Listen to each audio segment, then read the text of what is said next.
All right, guys, let's get started. Good evening, everybody, in a snowy, cold, blistery day. So we have a long agenda. The weather is terrible, so we're going to try to be efficient and thoughtful at the same time. Terrence is on his way, but is stuck in traffic. So for those authority members who are here, we're going to get to that. Here's what we're going to do. For those authority members who don't know me, I'm Maria Garcia-Berry. I'm one of the co-facilitators. Terrence is on his way. I'm going to introduce Lieutenant Governor Joe Garcia, who's our chairman of the authority board. And so we will introduce other authority members. And if you would be so kind to each of you to introduce yourself and say 1 minute about yourself, something fun that we should know about yourselves and all that. And then also what we're going to do is go around to each CAC member, and it would be really important, and we'll limit this to 2 minutes, but each CAC member to sort of tell the authority members what their hope and aspirations are for the authority and the authority board. And we would like to do that. We think it's really important to take the time to be able to do that tonight, to be able to do that. And we'll limit that to CAC members, so program partners, looking at CSU and Museum of Nature and Science, etc., the History Colorado, we'll limit that to CAC members in terms of that. So with that, Joe? Okay, thank you. Joe Garcia. I'm no longer the Lieutenant Governor. Of course, You will always be the Lieutenant Governor. I did that for a few years. It was great. Now working with a higher education organization that works in the Western states. I'm really excited to be a part of this. The neighborhood tour today was just amazing. I learned so much. Thank you, John. I really appreciated it. And one of the things that struck me as we went around the neighborhood, just how many homes and businesses of all kinds there are in these neighborhoods. They're really remarkable, obviously historic. Businesses that have been here an incredibly long time. And I'm really looking forward to working with the residents, the business owners, the school principals, everybody who's engaged in this community, because I think it's really so important. I will tell you, I have not been very involved in the stock show before. I shouldn't say this sitting next to Paul, but I haven't actually been to very many rodeos. I've been to more motorcycle shows here than rodeos. But I'm really excited about being here, and I know the potential, what this means both to these neighborhoods, to this city, and to the entire state of Colorado. Thank you. Okay. So we're going to go back to here. We got here. Also, these are other authority board members. Other authority members, yes. Go ahead, Stephen. I'm Steve McCarthy. I'm fourth generation Coloradoan. I'm blissfully unburdened by an abundance of intellectual prowess, so you won't have to look to me for any advice on that. My dad used to say I was sharp as a beach ball. I think he meant that in a pretty good way. I'll apologize in advance for leaving early. I had to go feed some cows. It's bad when your steers and heifers call social services, so I'm trying to avoid that today. I've been involved with Paul, fortunately, for a few years, and just really proud to be here. Proud, really, especially for the tour that we had today with John and Aggie. Thank you for that. It's good to be reacquainted with the neighborhood. So look forward to working with you all. Thank you. Hello, I'm Rob Brown. I'm originally from Cleveland, Ohio. Moved here in 2003, so 15 years goes by pretty quickly. A lot going on here in Denver. You're from Cleveland? Yes. Well, we clearly brought some Cleveland weather to the board meeting this evening, but I moved here in 2003 to work on the Stapleton project. So I have a lot of background in large-scale mixed-use projects, so I'm excited to apply some of that expertise here with the support of you and the rest of the board members. I really do enjoy Denver. I've had an opportunity to get out and see the mountains and all the other great things that the West is known for. So it took me a while, though, I'll tell you guys. I was more of like a city person, and I'm like, why do I have to go to the mountains? I can see them from right here. But it's so much more exciting to get out there and see the mountains and understand the context and why people will enjoy it here, and visiting the stock show and seeing little kids in the 4-H and all their animals getting judged and those types of things, and really starting to appreciate the history and the culture of the West. Gave me a good perspective on why this facility is so important and why the future looks so bright for the stock show and Denver and surrounding neighborhoods.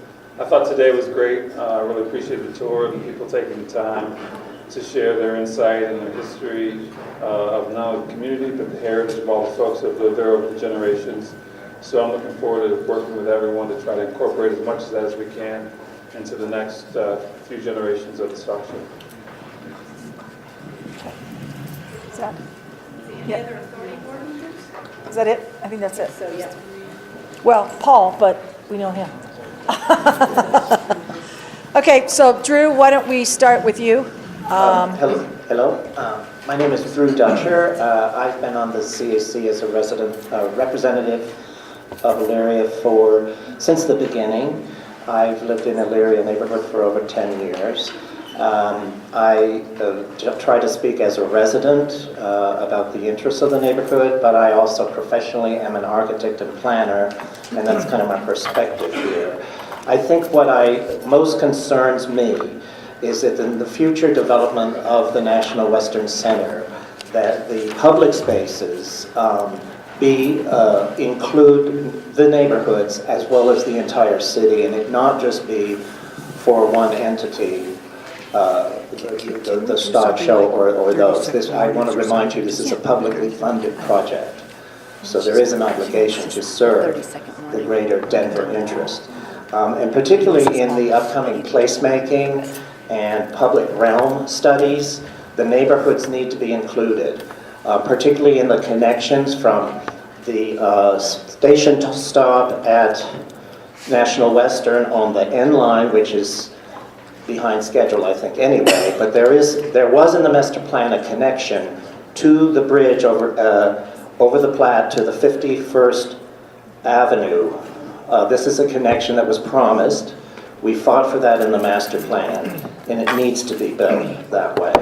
So the public spaces are most important, and that's what I try to push for. Thank you. Welcome. Bienvenidos. I want to thank Joe for his appointment. I think it's a good match. But more importantly that, after see Joe stepping up and bringing this all together, if he doesn't, I'll be very disappointed, which I don't think he will. I want to thank Maria for bringing him to the table this evening. She said she did, but I think she had some influence there. But one of the most important objects for the community and for the National Western is I believe we need to come up with an environmental plan, both for the businesses and the community, to take the stigmatism of our neighborhood, 80216, being the most polluted neighborhood in the country. Second thing to that is we have several MOU agreements signed by the mayor and different sectors of our city being put out there. I was talking to a gentleman earlier, and I was indicating to him that we need to tie these agreements all together. And Joe, I'm sure you can use your legal background to put that together and get an MOU where we collaborate the resources from these different community benefits agreements in place and being able to allow them to go further. I mean, Gretchen's done an outstanding job with the infrastructure here, and I see that being able to be continued to moving forward. And we're here to help you and move in that direction. Thank you. I'm Vicki Zeppelin. I'm from Rhino and a developer of the taxi complex. Have been involved in many aspects of Globeville, from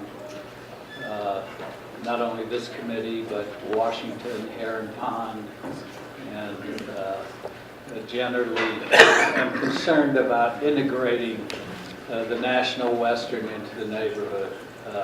My experience to date has been that there have been two separate entities, and certainly there's been little funding through the National Western toward the neighborhood.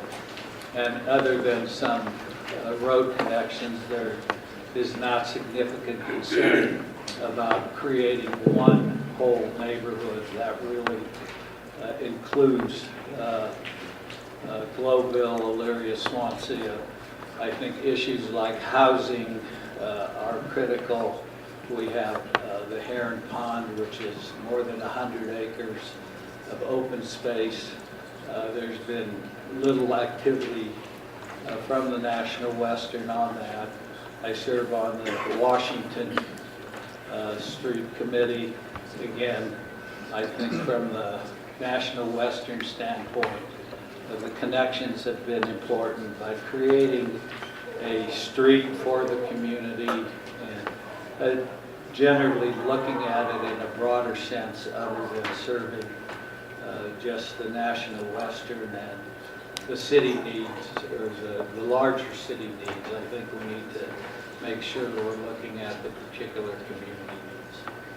Thank you. My name is Ann Elizabeth, and I am a member of the Global Neighborhood with a Little Business and struggling to be in a house myself, but I'm woven in. I would just like to address the need for best practices and transcendent processes that will be the ones that bring the neighborhoods together with the various points of views and values relative to community investment funds, benefits packages, and how to activate as quickly as possible some of the programming that we can. Betty Cram is not here tonight, but she told the story in our last tour of how they started her Pilgrim Church by pitching a tent over there where the Coliseum is. We don't want to lose another generation. We can activate the learning and the lifelong learning, the experiential things. But mostly I want to say, please, to the Authority Board and to the Citizens Advisory Committee, let us depoliticize, let us find value systems where we have best practices and matrices for the Community Investment Fund that is adherent to the mission of the National Western Center expression of the master plan and what is best for looking at a comprehensive set of how do we economically and educationally empower the neighborhood constituencies, these 10,000 people, and lastly, in the course of the public support where the voters take ownership of this at a very significant expression through the 2C, for example, and even the CSU monies coming through our government. Thank you very much. It was about education, jobs, career development, and leveraging the cleaning up of our environment. And that is immense empowerment for these neighborhoods. So I look forward to us bringing everything to the table and thinking it all through and making it happen. Hi, I'm Ann Hayes. I'm with Westfield Company. I am a real estate developer. We have 14 acres on Brighton Boulevard in very close proximity to the National Western that we are getting ready to start developing on. I think my focus and what I would like to say is that first of all, I echo all of the comments that Drew made about the public realm and how important that is to make sure that those spaces are designed so that they're welcoming, that the people who are nearby want to spend time in them. I would also add the importance of planning for the programming and maintenance of those spaces. Good urban design practices usually call for a separate entity to be formed at a future point, that their sole mission is to make sure those spaces are well activated and maintained and are a community place, and not just another space to sweep and throw away the trash. It really needs that kind of focus, and so I encourage at the right time that that group is established and maybe include some community people as well, so that it really becomes a place for the people. The other thing that I really feel strongly about is that I would hate for the National Western to feel like it has hard edges. I think that we need to really work hard on the design and how, speaking about all the programs that can be put in place with jobs, etc., that it feels like it's seamless with the whole neighborhood, so that people feel like it is part of their neighborhood. So those are my comments. Thank you. So my name is Liliana Flores Amaro, and I am the other resident representative, parentheses, non-voting, part of the authority board. And so for me, I think it's a really unique opportunity to really create the conditions for community to have a real voice and a real input into a large chunk of their neighborhood. And so right, there's going to be lots of opportunities to figure out how exactly that happens. And so I'm super excited about that. The other things that I'm really excited about as well are just additional opportunities for education, particularly early education, and thinking about what we can offer families with very young children, as well as obviously economic opportunity, but also thinking about how we can really shape food, what food looks like, food systems, and what urban agriculture can be. So my chickens and goats are hunkered in the backyard right now. Good evening, I'm Kayla Birdsong. I'm the Executive Director of the Grow House, and Liliana is also our board chair, so that's another connection. So I have been with the Grow House almost 5 years, and I'm a previous resident of the neighborhood as well. And the Grow House has been there almost 10 years. Next year we'll be turning 10, we just realized. And if you don't know, the Grow House is a nonprofit right down here on 47th and York. And we... Oh, good, you went on the tour. Yeah. I was going to ask, to make sure. We saw it twice. Next time you'll have to come in, because it's far more exciting on the inside. You can see everything growing in there. But we work on food access and food education for these neighborhoods in particular. And the things that I would add to these already really important comments would be not only to seek out the voice of the community, but to seek out really creative partnerships with the community organizations and the other nonprofits and schools that are already doing really incredible work in these neighborhoods. And so to further that work through the center, or the creation of this campus that we're working on. And the other thing that I would ask is that in decision making, we really prioritize healthy choices for people attending, environmental friendliness and sustainability and the purchases that are being made, and trying to elevate the economic opportunities for residents of these neighborhoods. So, thanks. My name is John Sapien, and I'm not going to say too much at this point. I think I'm going to listen to what everyone has to say. I think that's the most important part of where we're at today. My optimistic side, and I want to constantly convey this message. The sky's the limit. I look around and all the talent in this room, damn it, we can do it and we will do it. So I'm going to listen to everything you have to say, and I'm going to pick out the best parts, and those that are not so best, we'll try to best them. Thank you. I'm going to jump this around. Yeah, no, he's got it. John's got it. Okay. Perfect. I guess we're starting on this side now. We are. So another John. I'm John Olson. I'm with Historic Denver, which is an advocacy nonprofit in Denver, and we advocate for historic properties and for good design and good infill all over the city of Denver. I've heard some, very good things already in terms of how this plan would incorporate the neighborhoods. I really want to celebrate this place. This is a very important place for Denver. It's a very important place for how we began and how we've grown as a city. And that includes both the stock show site, as well as the neighborhoods around those. So I want to make sure that whatever plan is pushed forward on this, that it is recognizable as that wonderful place, and it shows the beginnings as well as the progression of what happened here. And there needs to be a great authenticity to that. I don't want the neighborhoods to be, there's going to be a lot of change. And there's going to be a lot of change to the site itself, and as well as to the neighborhoods surrounding it. And I want to make sure that there's still that realness and that authenticity that we have as a city and as a neighborhood and as a people that will still be here as a part of that process. So that's what I'm looking for, and that's why I'm here.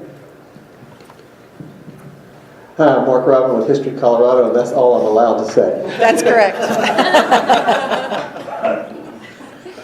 Hi, my name is Dave Oleski. I'm from the Globeville neighborhood. My family's been down here since 1870. That's about 148 years. And during the 60s, this was the most beautiful place. I mean, the homes were well kept, the yards were well kept. But it's always been a dangerous neighborhood. You know, you can't, the connectivity's not good. The river was dangerous. There's, still to this day, there's open storm sewers that the kids can crawl from the river and pop up over here in Swansea and Elyria. We have a lot of things we have to address is safety. I know everyone talks about food but you know, our main, to me, the safest, the thing we need is safe connectivity, safe everything. We need more police presence. You know, we have to start from the ground, and that's where we have to start is the safety factor. The National Western is the greatest thing ever to happen in this area. You know, this is going to be a tourist destination, and I've been excited ever since it started. I mean, when I was a kid growing up, we used to have a foot race over here to find jobs at the stock show, and you know, you'd sit and dream like, oh, we should see this, or too bad they didn't do that. Well, now I get to be part of that, of saying, hey, let's do this, let's do that. And, you know, to attract more venues and infrastructure, you know, and to be honest, a lot of these neighborhoods, part of them need to be scraped. You know, I mean, there's a lot of property that has never been maintained. It's run down, and it's a safety issue. You know, and, That's your chime, David. Back to that. Sorry. That's all I got. I know. Sorry. I know. There. Figure out how to get it off. Figure out how to get it off. I apologize. I'm Larry Burgess, and I've property in Bryant Boulevard for 50 years, from 1968 to be exact. Presently, one of the owners in Catalyst, getting ready to start phase 2 of that, and I've got another 3 acres down there. We're starting to work on that. I've been president of the Business Association up here for several years, trustee on the stock show, on a couple other boards with Laird and Hall and Salvation Army. My main take is not only how this gets developed up here, but how you tie into the business community and how you make that tie between Denver and the stock show, and obviously North Adams County, but that would not be my focus. But I'm thinking of transportation in particular, businesses, how we can sort of feed off of each other and work those issues. I'm Jocelyn Piddle. I'm Director of Denver Program Development for Colorado State University, and that's all I you can say. Mi nombre es Juan Veloz. Yo soy miembro de aquí de la comunidad de Elyria y Swansea, el cual represento. Which I'm representing. He estado colaborando con el Comité de National Western desde el principio. I'm cooperating with the National Western Committee since the beginning. Y la ciudad y condado de Denver. And the city and county of Denver. También soy un embajador de escuelas públicas de Denver. I'm also an ambassador of the public schools of Denver. Certificado por la ciudad y condado de Denver. Certified by the city and county of Denver. Y escuelas públicas de Denver. And public schools of Denver. Gracias. Thank you. I'm Carrie Attia, and I'm with Visit Denver, the Convention and Visitors Bureau. I will just echo all the sentiments of the group around me. I think that there's a really incredible legacy for the National Western Complex as we've seen it over the past 100 years and for these neighborhoods, and I'm very excited to see what the future holds for this future of the center and for these neighborhoods. Particularly thinking about how do we have this space as being a truly active space for education and entertainment all days of the year, for the neighborhoods, for the city of Denver, and then thinking much more broadly about how this benefits our state and really attracts some incredible opportunities from around the world for our visitors to come and experience what is going to be something that is very, very unique when you think about the project partners that are involved in this project and bringing together education, entertainment, agriculture, water. There's so many incredible opportunities here for us to really elevate that profile, I think, globally. Thanks. Hi everybody, I'm Julia Spalding-Bigos. I'm the Adult and Children's Programs Manager at the Denver Museum of Nature and Science, and I'm here for Nancy Walsh tonight. Okay. Thank you. Thank you, guys. That was terrific. Welcoming Mr. Carroll, who finally made it here through bad traffic. So with that, we invite the authority members to stay for the balance of the meeting, if you can. If not, if you have to leave, we understand that. But we are now going to go to National Western Center partner updates. So Gretchen. All right. Good evening. I'm Gretchen Holler. I'm the Executive Director of the Mayor's Office of the National Western Center. And I will keep these updates brief since we've got a couple of presentations. Chris Proud in particular, we had hoped to bring him here last month, and we were not able to do that for travel reasons. So he's got an update on the parking technical study. That's one of the inputs to placemaking. I want to just recognize Brad Dodson, in case there are new folks in the room that haven't seen Brad yet, who's the new Deputy Director of our office. And then I also want to introduce our newest staff member at NUCO, Jenna Espinoza, if you could stand up. Say hello. It is her first day. However, we stole her from the mayor's office, and the mayor was very sad, but we wanted all of the talented folks in the city to work on our team. So thank you, Jenna. What's Jenna's role? Jenna is the communications director for our National Western Center team in the city, and she works with Marcy, who's the communications director for the program and the construction. So you'll be hearing from both of them with slightly different roles that we'll continue to define, but they work hand in hand. So a few quick updates that I'll provide, and then I'll ask Marcy to talk briefly about Brighton construction. One is that we've had an ongoing conversation over the last year with Metro Wastewater about the Delgany interceptors. Barbara Frommel from our team has been leading that conversation. I will ask her to come to one of the next two meetings because that conversation has progressed, where the Metro Board has actually started talking about the possibility of making an investment in helping us move those pipes. And it's something that the board would have to approve, but it would be a funding investment that moves substantially to the commitment, and then I think the program team can carry that the rest of the way. But that's something that we want to lock in with some certainty. But I wanted you to know that they have taken up that issue, and as we learn more, we'll bring that to you all. It would be a huge accomplishment to be able to partner with them on that and accomplish something from the master plan that was identified a long time ago. Second, we will be talking more about, I mentioned the parking technical study on this agenda. Eric Anderson and I will also be talking about historic properties. So I just wanted to call that out. And then before I hand it over to Marcy, in the framework agreement, and we talked about this here when we had the 4 sessions, there is an obligation of the city to meet certain requirements related to future phases of construction. So most of the information we've been bringing here is about phases 1 and 2. We went through the new site plan. We've gone through a baseline scope, schedule, and budget at $765 million. This next part is the rest of the campus. It's the unfunded portion of construction that includes the arena and the expo hall. So that's also something that I would like to start to bring here in some detail. The city has an obligation under the framework agreement to create some data behind that future development that we call in the agreement business case development.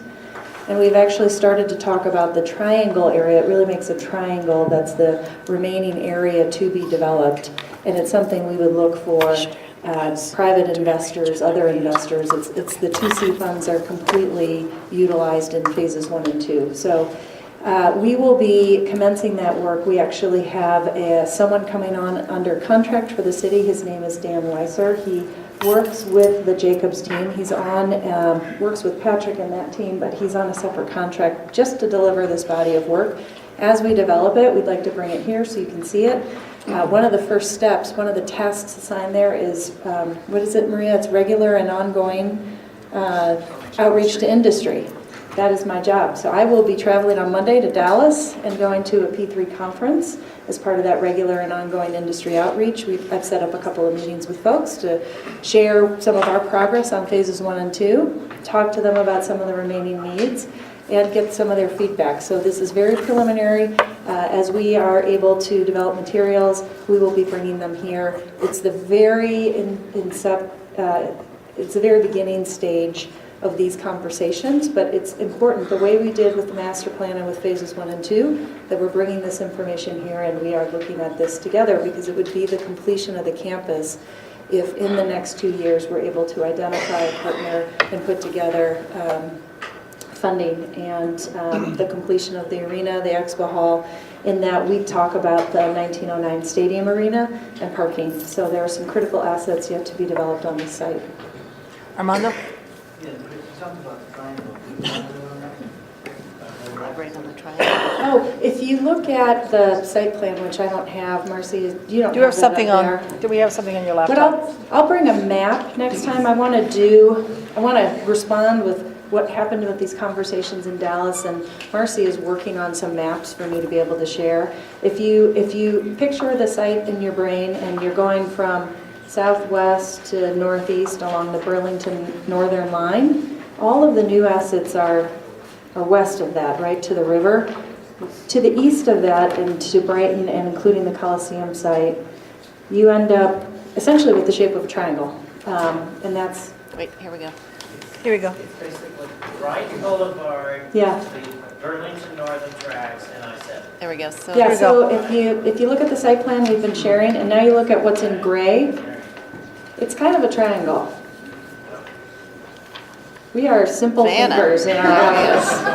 That's a triangle to us, so that's how we've been naming that. But I just wanted, we try to bring everything here first. And what I would like to do is at the next CAC meeting, present the materials we have. I will caveat that with, I will be out of town at the next meeting, so Mr. Brad Dodson will be presenting this. I will be with 4 teenagers on spring break, and I would prefer to be here. I'll just tell you that. But Brad will do a great job on that and has really jumped in and has helped us start that conversation and for us to meet these commitments over the next couple of months to do some investigatory work. And with that, I'll hand off to Marcy if there's no more questions on Brighton. Right. Okay, so I see a few new faces here, so I just want to put out another shout out or a reminder that if you go to the National Western Center website, the first thing that pops up is to sign up for our text updates. So to sign up as, I see a few new faces, so 64600, you can do construction or construcción, and you'll get construction updates, detours, closures, etc. And then if you also sign up, use that same number and use updates or noticias, you will get meeting updates for meetings. For example, you would have gotten a meeting update for this. So Brighton, it looks like our contractor has 3 out of the 4 permits required to start work. And they are planning to put the detours in place on the National Western segment of Brighton Boulevard, which is 47th to Race Court. They're going to start putting that detour in place on Monday, and then their current plan is to start with the Race Court Bridge, and that demolition should start on Tuesday. So that is their current schedule. And I want to just quickly show you on the website and on some of the text updates too, we have the detour route here. So this again is going to be a full closure for approximately 10 months. It's going to be, they're targeting Thanksgiving-ish, right around there, but that's give or take, weather, unforeseen conditions, etc. So it's supposed to be, this segment of Brighton Boulevard is scheduled to be done by the next auction, but let me see. There. You can kind of see the detour. So use basically 48th Avenue and York Street for your detours. There will be local access as well, so you'll be able to get to the post office and such. So, and that is really the only construction update I have on Brighton right now. Any questions? So, sign up for the text updates. The website I will update also for all of these. You'll see these different pieces of construction. With that, we'll have a little bit more detail if you need it. And then, as always, just reach out if you have any questions. Thanks. Paul? Yes, quite a successful National Western Stock Show this year. For those of you that might not have seen the numbers, we ended at 705,000 people in 16 days. To give you some perspective, the Olympics this year will do 600,000 people in 21 days. So, pretty amazing. A few more fun facts for you. We parked almost 300,000 cars in the 16 days of Stock Show. So, we've got the parking technical study coming up tonight. Keep that number in your mind. We had our largest single day was 67,000 people on grounds, and that day we parked 27,000 cars. We had our largest junior livestock auction in history, raising $916,000 for the junior auction, and the grand champion steer went for an all-time record $140,000 to Ames Construction. So, quite a great National Western. We were tracking to end Stock Show at about 740,000, but that final Sunday we normally would have got about 45,000 people, and we only got about 10, which were all at the rodeo. So that was because there was 6 inches of snow on the ground that morning, and snow impacts us. Whether you believe that or not, I promise you it's true. Outside of that, we're working on many things. We just came off a tremendously successful motorcycle show. We brought that back this year, and it was very well received. For those of you getting married soon, we have a bridal show this weekend, so I'm expecting lots of you to attend that. Yeah, no. Okay, just making sure we're clear about that. And Rodeo All-Star Weekend coming up April 13th, 14th will be our next really big show, and we have some musical act for that that's going to be very exciting also. So hopefully those of you can make it out April 13th, 14th for Rodeo All-Star. And that is all I have, Miss Maria. You want me to turn it over to Jocelyn? You got it. Okay, Jocelyn. Thanks, Paul. Hello, everyone. I will briefly update you on a few things that are happening. One is that we have, as I've mentioned in the past, a relationship with Bruce Randolph that we are really excited about, not only with their human geography classes and their civics classes, but also continuing to provide equine assisted therapy to some of their students again this year, which we did last year.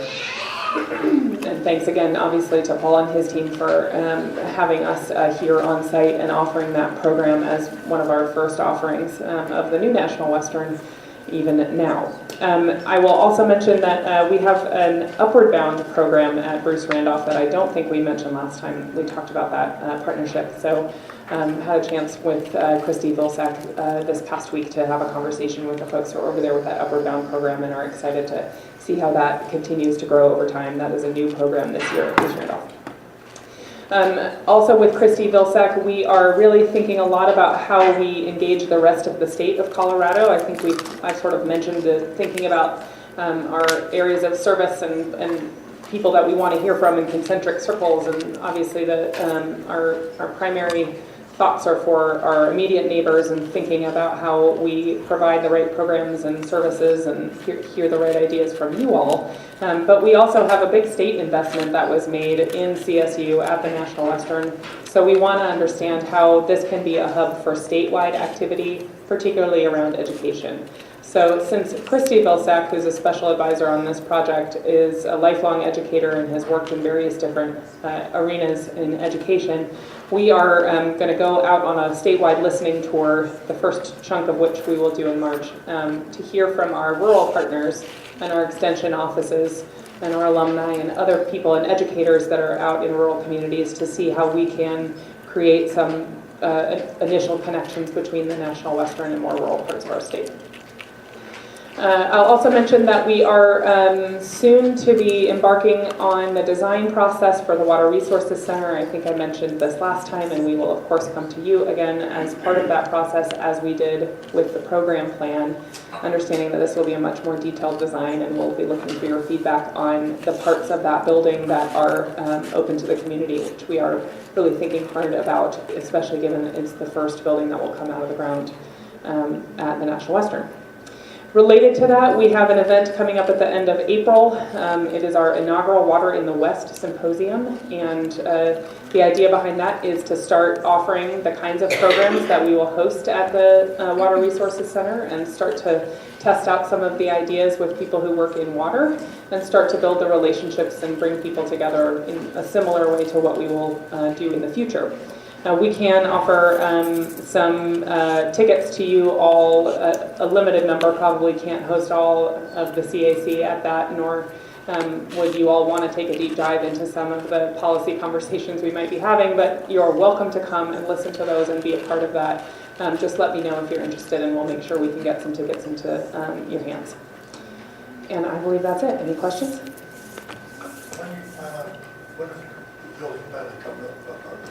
The schedule for the Water Resources Center is that we would get the parcel at the end of 2019, and we would start construction roughly then.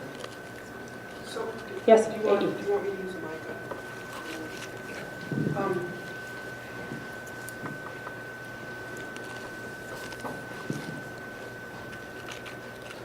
So just by, I think this is a context contribution with a question. Okay. I appreciate the state inclusionary step. It is my recollection that this process with the House Bill 151344, which moved the $250 million in this direction, that within that it was even emphasized, and it was emphasized in the Regional Tourism Act and 2C, that the expression of the neighborhoods that are where the National Western Center is nested is an important part of the sensitivity, for lack of a better word.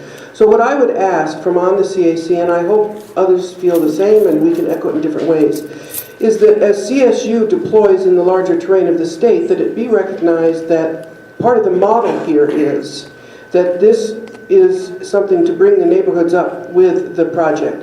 It's really a delicate balance for a weighty and esteemed institution to not overshadow the actual heart of what makes the project rich. I feel like I want to know that the youth in the initial stages that are being reached through the schools are in the 80216 zips codes, not to exclude anybody, but but because I feel like we need to create a matrix that fulfills the obligations in every step of the way for the neighborhoods that have been most neglected and have the most first line result and showed up to support this project. So I would ask that that be stated. I would ask that that be stated in the presentation as you go and listen, in the orientation. I would ask that the students at Bruce Randolph, the faculty, the people, let's make sure that we're causing that stream of events. So I just want to kind of add that as a strategic part of the thinking going forward. Thanks, E.E. And I think, just to respond quickly to that, I think that it's a both-and situation where we are interested in hearing also how the rural communities that we as a state institution also serve can contribute to what's happening here, and how that can also lift up the National Western and the surrounding communities in ways that you are describing. And I think what I want to be sure I heard what you said also, which is that some of the message that you want to be sure we are conveying as we do go out and talk about this in a broader context really does include some of the context that is specific to National Western and the surrounding communities. Okay, briefly, I hear what you're saying. I agree with but how the context of the National Western Center from within the neighborhood setting, Global Responsive Neighborhood is introduced to the rural, also establishes their relationship with us as neighborhoods that have things in common. And so it's not just CSU listening to make sure we take care of all these responses.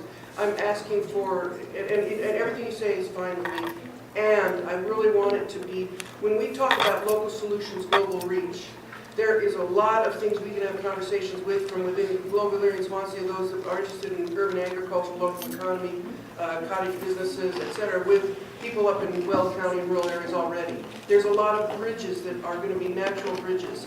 And so yes, to bring it all in, but what I'm saying is we are not separate in the problems. So the common ground can be built with a greater sense that equal partnerships with making the Rooted project here in the National Western Center context happen so that all of the statewide benefits back and forth can happen. It's just, anyway, it's just a way of framing it.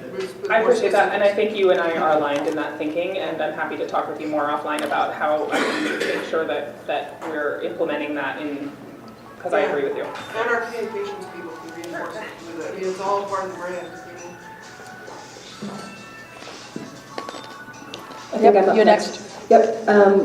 So Julia Spalding-Beagles again from the Denver Museum of Nature and Science. Few updates from the museum. We are opening Creatures of Light tomorrow to the public, which is a great exhibition that's included in museum admission.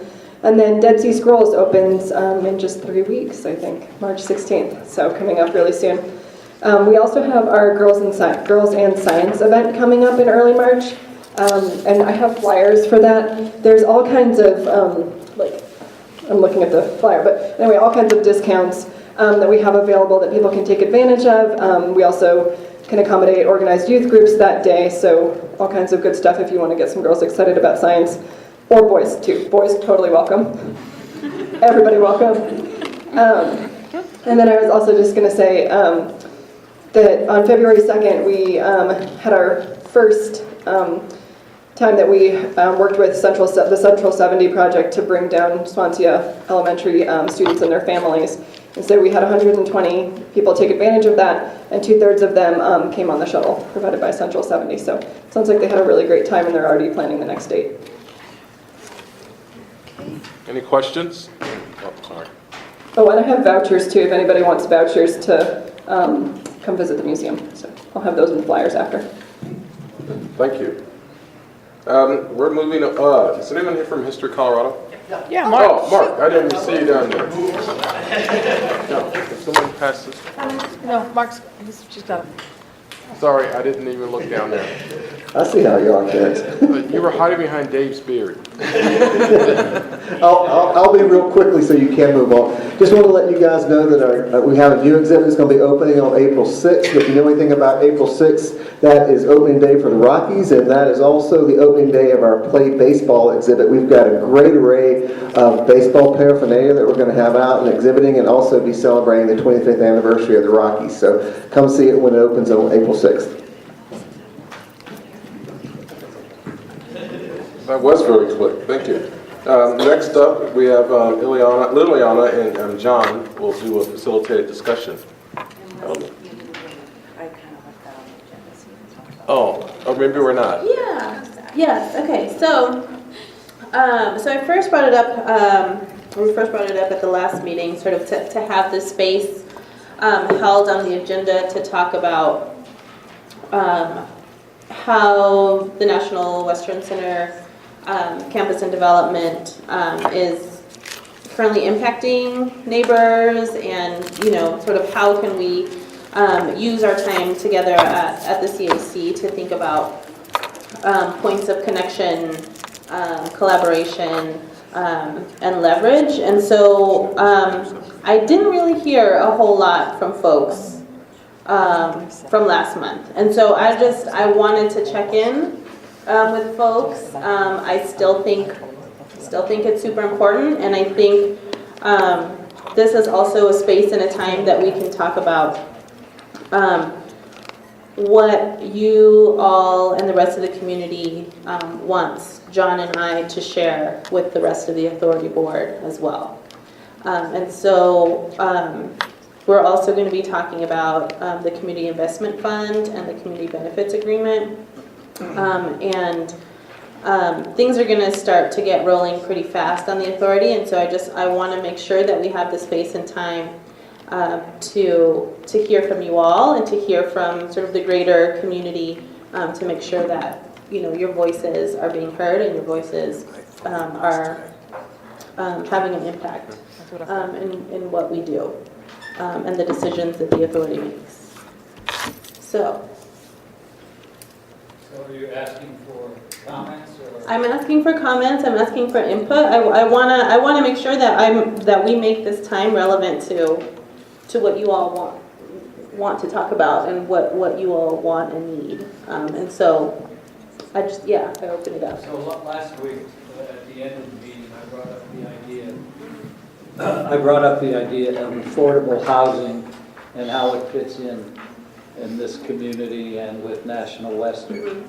And just want to know if that's being considered and how it's being considered by the authority.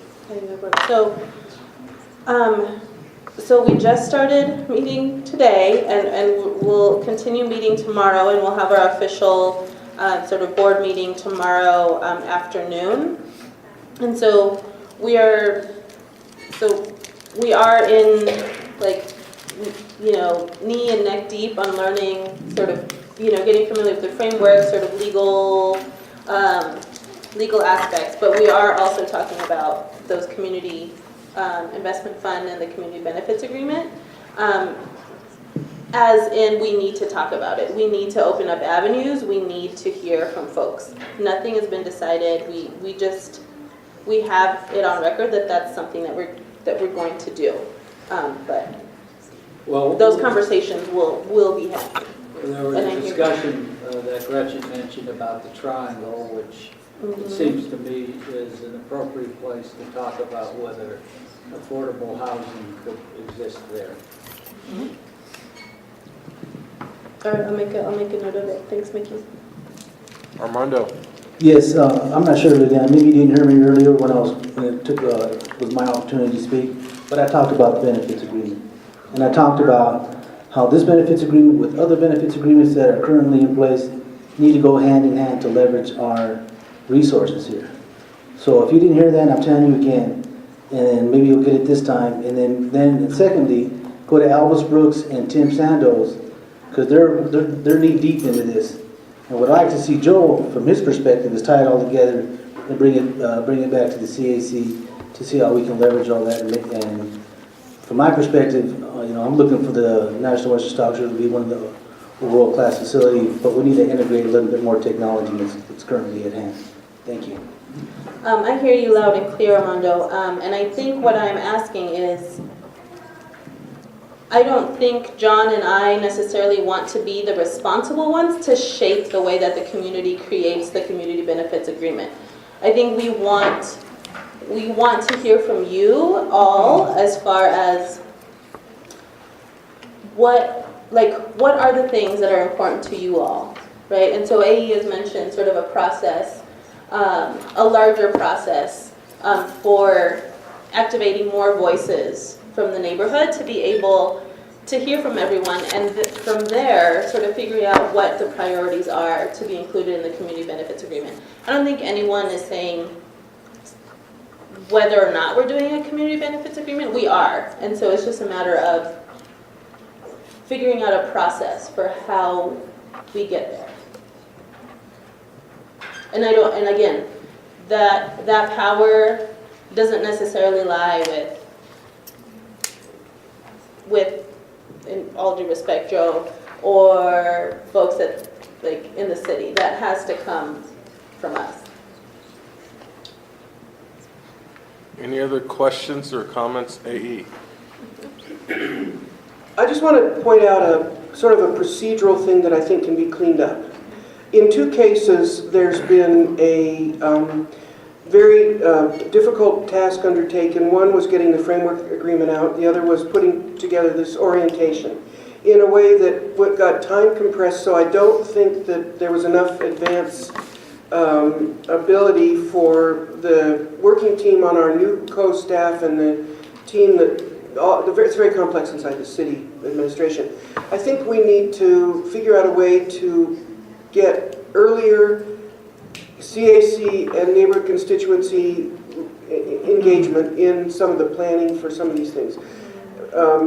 If people had, so anyway, I'll leave it at that because I think people understand what I'm saying. It's not even necessarily a criticism, but it does make a difference because it sensitizes steps forward. We can talk about examples if you want, if you know what I mean. Yeah, I think that's a great request. Dave? I think it's worth saying. I got you, Dave. Sorry. What I would like to see is more jobs in the community. If this is going to be a world-class event center, we need jobs. You know, back in the day, we were the beef capital of the United States. We had the smelters, we had truck lines. Everybody was able to work and live in their community. And they made good money, and they kept their properties up, and they renovated, they done things like that. This is the things we have to bring back. We lost our workforce, you know, when the beef industry went down and the National Western was big back then. They employed a lot. We have to find ways. It's a changing world. This is going to be a tourist destination. And I mentioned to Maria and Paul, I said, you know, the west side of the river is nothing but a rat hole. And, you know, it's going to remain that unless we bring something there. And the way this is going, I think we should be looking at hotels and casinos on the west side of the river. That will bring plenty of jobs, good paying jobs. People will be able to live and work in their community. I mean, we have to change. Life is changing, change is inevitable. We have to change with it. We have to figure out how to do it. And this is what you guys, you know, so that's what I like to go ahead and, you know, look at it.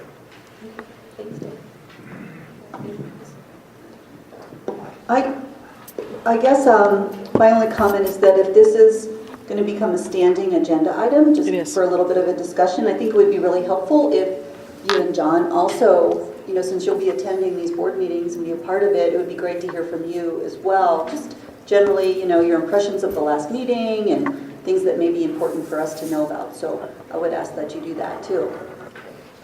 And I don't mean to be a wet blanket about casinos, but when limited gaming was passed in the state, there was a caveat that casinos wouldn't be able to go beyond certain locations, and that's Cripple Creek, Black Hawk, and Central City.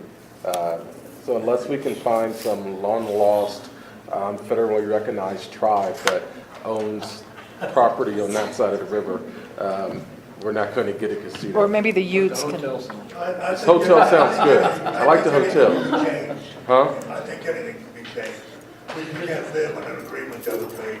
Oh, no, it's in the Constitution, that's all. We just have to change the state constitution.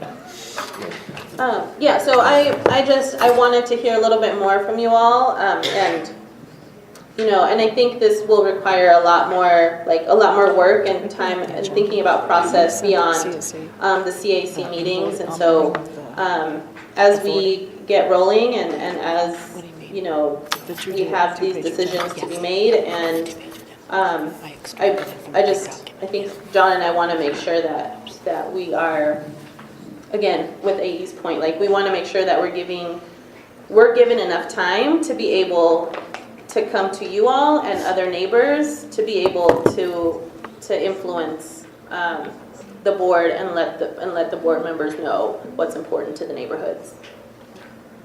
So so folks want to keep it on the agenda and we'll keep talking. Is that what I'm hearing? I think you know, I mean, we have to be careful about time, you know, because we will always have a lot of agenda items. And, you know, sometimes we tend to go on and on and on. So we'll have to, like, make sure that there's some constraint on the amount of time we spend doing it. But, You don't have to break it. I would just say, Liliana, thanks for the offer. And there was at one point, this group met outside once a month. There was 6 or 7 of us. We met at Old West Pancake House. And that's a good forum. Maybe, you know, I was a little unprepared to offer things tonight, but thanks to both of you, John, and I think that's a good format. Okay. Maybe Joe can set up a subcommittee. What did you say, Armando? Oh, maybe Joe can set up a subcommittee for that framework, that discussion happens and then how it plays, and then they can bring it back to the table here and elaborate on it. And it's just a proof of that, so we're not coming here we come here with discuss things that are substance. Not saying that this is the substance, but we come here, you know, to have guys discussing this in a deep, coherent fashion. I don't think we get very much progress. Thanks, guys. Juan. Sí, yo pienso que es muy importante la prioridad que involucre a la comunidad, que se le informe a la comunidad para que estén informados de cómo van a trabajar la autoridad. I think that it is very important for the authority to be in communication with the community so that we understand how they're working. Porque ahorita la comunidad realmente no está bien informada y sí necesitamos informarle a la comunidad cómo estamos trabajando aquí el comité y cómo va a trabajar también la autoridad.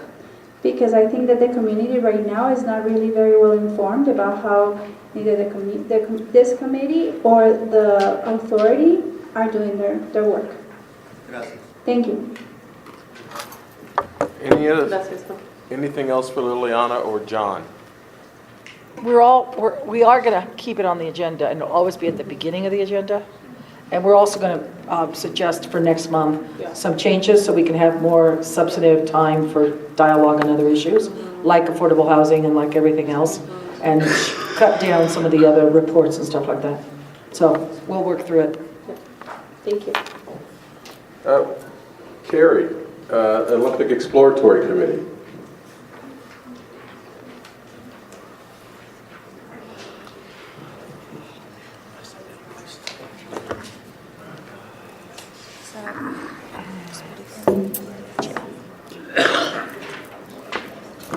And I apologize for missing last month's meeting. I was away on a business trip that couldn't be avoided, but I'm glad to be back here with you all. You're more fun than my business trip.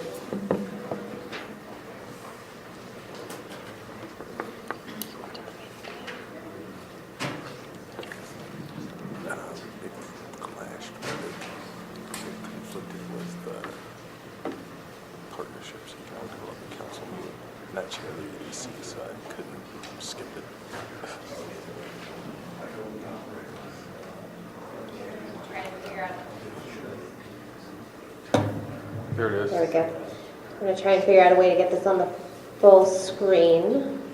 Go to view. So we'll go ahead and get started here though. Actually, if you go to view, and then you go to full screen mode.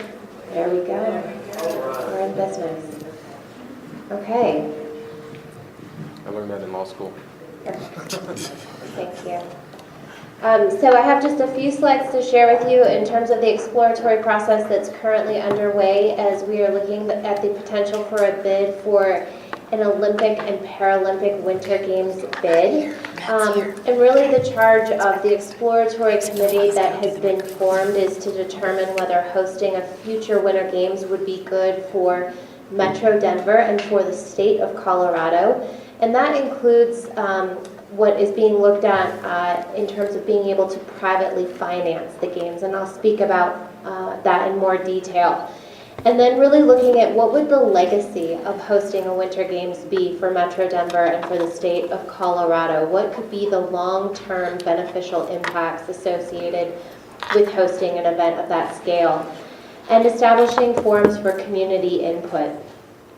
So our process to date is that the exploratory committee was formed in December of 2017, so at the end of last year, and then in early 2018, 5 subcommittees were formed that are looking at various aspects associated with this potential bid. That includes the Community and Civic Engagement Subcommittee, and I've been working with that group closely. And so we're doing a lot of work, and I'll speak to that in more detail. We have a Communications Subcommittee. Games Operations is looking at everything from possible venues to transportation, security, accommodations. The Finance Committee is looking at how the potential for a games would be financed, and then the Legal Committee. So why we're here is that the International Olympic Committee, the IOC, has indicated that they are interested in hosting a Winter Games in North America in the near future. We haven't hosted a Winter Games in the United States since 2002, and then of course Vancouver, British Columbia hosted in 2010. The United States Olympic Committee, the USOC, is actually the sole entity who would determine whether a US city bids for a future Winter Games. So whether or not Denver or Salt Lake City or Reno Tahoe, who are having these similar discussions that we are right now, ultimately it is not just our decision as a city or as a state. The decision about what city to put forward and for which games, that decision is made by the United States Olympic Committee, and then it is the IOC that determines what host would be selected. So the bidding for the games, this is a new bid process. There is a new document called Agenda 2020 that is guiding bid processes starting with the 2026 Winter Games. The IOC recognized that they had to make some significant changes to the bid process in order to have more cities continuing to bid for the Olympics, to address issues and concerns around financing and the economic feasibility of hosting and putting on games, sustainability and environmental issues, and other. So that is a new document that is in place going forward that's guiding these efforts. In terms of the timeline, this is a process that traditionally starts about 9 years in advance of hosting a games, with the host city selected 7 years in advance. So right now, from September of 17 through October of this year, we are in what is called the dialogue phase. By the end of March, the USOC may select then one US city to continue forward in this dialogue phase. We now think we have a bit more time on that and may have about another month before the USOC needs a decision to be made on their part. Then that city would move forward into a candidate phase by the International Olympic Committee for 1 year. That has been cut from 2 years down to 1 year. So as we talk about cost efficiencies and reducing costs not only of hosting a games but of the bidding process itself, that candidate phase used to be a 2-year process. It's now a 1-year process. And then the IOC would select the host city in September of 2019 for a 2026 games. The USOC has clearly stated that they are more interested in looking at a potential U.S. city to host the 2030 Winter Games because LA has been selected to host the Summer Games in 2028. However, the IOC, for the very first time just this last year, announced 2 host cities at the same time. They awarded the Summer Games of 24 to Paris and the Summer Games of 28 to LA, again as a way to streamline the bidding process. So while the USOC has indicated that they would ultimately prefer to move forward with 2030, we need to be prepared and looking at this timeline if the IOC were to decide to award 26 and 30 at the same time. I mentioned some of the changes that have been made related to the bid process, and this stems from what we all have heard about in terms of corruption, doping, cost overruns, referendums. The IOC had to take a really hard look in the mirror and make some significant changes to ensure the viability of the games going forward. So Agenda 2020 is the new protocol that's being utilized. It specifically focuses on environmental and sustainability as a key aspect of the bid process and of hosting the games, cost efficiency, and I think this third one is probably most important. The IOC is indicating now they do not want host cities to build venues solely for the purpose of the Olympics. They do not want cities anymore to build huge stadiums, huge arenas, huge venues that will require ongoing operations and maintenance costs after the Olympics if those are not going to be a long-term benefit and a legacy to that host city. So the IOC has made it very clear that they now want host cities to utilize as much of their existing infrastructure and venues as possible. And again, then that also translates into significantly lower costs because you are not building new permanent facilities that don't have a need or a use after the games. In terms of numbers, there are some significant differences between the size of the Summer Olympics and the Winter Olympics. So just to put this in some perspective, there's about half of the nations that participate in the Winter Olympics compared to summer, about a third of the number of athletes. So about 3,000 athletes for the Winter Olympics compared to more than 11,000 for the Summer Games. And then that has a significant impact on the venues that would be utilized as well. So about 16 venues that would be needed for hosting a Winter Games compared to 33 for a Summer Games. Paul mentioned this as well. The National Western had a great year this year in terms of their ticketed spectators, and the stock show this year welcomed over 700,000 spectators over their 16 days. By context, the Winter Games that were hosted in Vancouver in 2010 had under 600,000 people in essentially that same amount of time, a 17-day event. So I think that just helps, at least just in terms of thinking about the size, because especially as we're all home in the evenings now and we're watching the Olympics on TV, this is a made-for-TV event. It's seen around the world by billions of people, and so it's very easy to think that there are millions and millions of people that then attend the games, and in fact, it's about 600,000. So on the venues, and again, this is a really important point, the venue requirements would be looking at 3 to 4 ski resorts. We have nearly 10 times that number here in the state of Colorado, so we're well equipped on the ski resorts. The ice venues, the requirement is 5 arenas. If Denver were to proceed with a bid, we have all 5 ice arenas already in existence. If you look at First Bank Center, Magnus, Pepsi, I usually know this list off the top of my head and I'm blanking on 2 more. Pepsi, Coliseum, Magnus, First Bank Center, and Budweiser. Thank you very much. And potentially a 6th if we looked at Colorado Springs. So we have those ice sheets in place. The 3 venues that Denver and Colorado do not already have, I mentioned that we would need about 16 venues. The 3 that we do not have are the sliding, the jumping, and the Nordic. And one of the new measures under the IOC Agenda 2020 is that if you do not already have these venues in existence, if they're not going to be a long-term legacy project, they don't want you to build them on a permanent scale. They want you to build them as a temporary facility.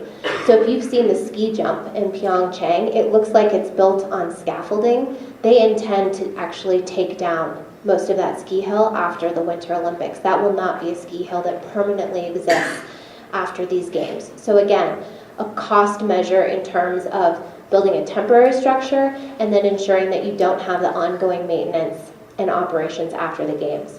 On the venue requirements, the athletes' villages, we estimate about 5,500 beds. One idea as a legacy project for an Olympic bid is affordable housing. And Mickey, you mentioned the potential of, could we do affordable housing here on the campus? For the Olympic venue requirements, about 5,500 beds, and could those athlete villages then be converted into permanent workforce and affordable housing, not just here in the Denver metro area where we obviously need it desperately, but also in the mountain communities that are also really struggling with workforce and affordable housing as well. So that is one of the ideas that is being looked at in terms of the athlete villages. In terms of the operations, we meet the requirements for the hotel rooms and the accommodations. On the security front, Denver has hosted national special security events in the past, such as the DNC, so we have experience with that already. On the transportation side, Denver International Airport is very well equipped to handle the passengers that would be estimated to come in. The systems that we would need in terms of preferred lanes is something that we are looking at. On the financing, so private financing is being discussed, and I'll speak to that in a bit more detail. What the Finance Subcommittee is looking at is the creation of perhaps a special purpose authority or a nonprofit entity that would be created to pull the financing together. Under Agenda 2020, the IOC has committed that for the Winter Games of 2026, the IOC would come in as a financial partner at the front end to that host city and provide $950 million. Usually we hear about the IOC coming in and having to bailing cities out at the end after cost overruns or whatever it may be. The IOC is committing now to be a financial partner to a host city on the front end to the tune of about $950 million. The other financing then would come from merchandising, from sponsorships, and from ticket sales. And these are sponsorships that follow the Olympics wherever they go. They're not sponsorships that would be taking away from the needs that we already have in our community. These are the sponsorships like Visa and Toyota and McDonald's that advertise every 2 years during the Olympics, no matter where those Olympics are held. On the financing side as well, the Finance Subcommittee and the Exploratory Committee are looking at what legacy could there be in terms of a legacy fund that could support the Denver metro area and the state as a whole. Salt Lake City finished the 2002 Olympics with nearly $100 million legacy fund for their community. And actually, in fact, since 1960, with the United States host cities, all of those cities have actually generated a surplus against their operating budgets. We know that is not true for some of the other host cities, whether they're Summer or Winter Olympics in other parts of the world, but the U.S. has a very, very good track record of running their games very efficiently and actually having surpluses against their operating budget. So in terms of some of the concerns that we've heard, the cost to put on the games and build the facilities, that's certainly been very, very true in the past, and the IOC has made these changes to focus on the existing venues to really streamline that process and make it a much more budget efficient process going forward. If you don't have the existing facilities, they encourage you to build the temporary facilities.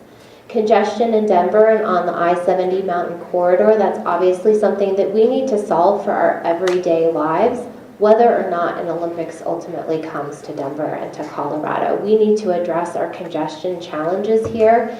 And if Colorado were to be awarded a games, is that a way to leverage some additional resources for those projects that we know we need to fix, and do that perhaps sooner than we could do otherwise?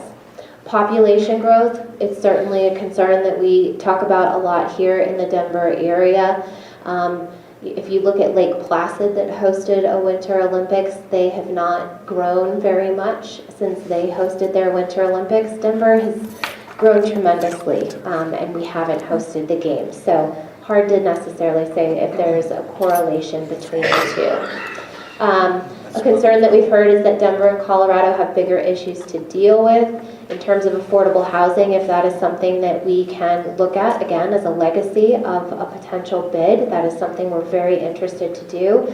Environmental concerns and sustainability, making sure that a games would be mindful of our natural resources and our Colorado environment is something that we have to be mindful of. Only for the elite, how do we ensure that Denver residents would benefit from this and be able to participate? And then the reputation of the Olympic cities failing in the bailouts is something that has been changed, hopefully for the better going forward. So why this could be good, again, Agenda 2020 and the changes that have been made there. The budgets are now more manageable and attainable. We are looking at this possibility of privately financing the games. And then can we use a bid to really catalyze some of the key issues that we talk about today in terms of transportation, congestion, and affordable housing? I will end by just encouraging you to visit the website, explorethegames.com. We have an online community meeting this Saturday, the 24th from 9 until 10 o'clock a.m. If you go to sharingthegold.org, you can pre-register for that. The chair of the Exploratory Committee, Rob Cohen, will be giving this presentation in a bit longer format, and there will be an opportunity for Q&A at the conclusion of that. The meeting will be translated in Spanish, and there will be English closed captioning, so we appreciate you sharing this information with your networks and your community. The note cards that I left for you at your table have the website for that as well, and there's more on the table in the back. So we appreciate your efforts to be able to get the word out about continuing to allow people to hear what the information is and have the opportunity for questions as well. We've been doing a lot of meetings. We've been meeting with a lot of different groups, hosting 2 online community meetings, and really trying to reach as many people as we can. We also have a public survey available at sharingthegold.org. If you've not yet taken that survey, please go there. It is available in English and Spanish. And we want to be able to know what are the potential benefits and legacy of hosting a games, what are the concerns that people have, and any other comments or questions that you have that you can include in an open comment field at the end of that survey as well. So I think we have time for a few questions that I'm happy to answer. Yeah, Mickey. What's your attitude about putting it on the ballot? I know you have think it's all good. I think that there's a lot of people who have a different opinion, and it seemed to me that putting it on the ballot would really resolve the whole issue. I think that's something that we've heard discussed, and we'll have to see where we end up at the end of this process in terms of whether the decision is even made if Denver wants to move forward with this process. And if so, then how do we continue with this community outreach in terms of ensuring that we're hearing from people? And perhaps one of those options is an initiative. We'll have to see, but I don't think any decisions have been made on that yet. Well, wouldn't it be better to put it on earlier rather than after a lot of community debate and dissension? Well, we're trying to reach as many people as we can now through these presentations, through the website, through the survey, through the online community meetings, and really be able to engage people in the timeline that we have right now. But that certainly isn't going to end if this process continues. We have a lot more work to do, absolutely. Yeah, so Carrie, thanks for this. This process, if this is part of the process, I think you have to admit it's very one-sided. I mean, you presented the advantages, but I think we ought to hear from another side. And I just have to be honest, this smacks, and I'm not the only person that thinks of this, but this smacks as another back channel effort by people who really run things, I guess.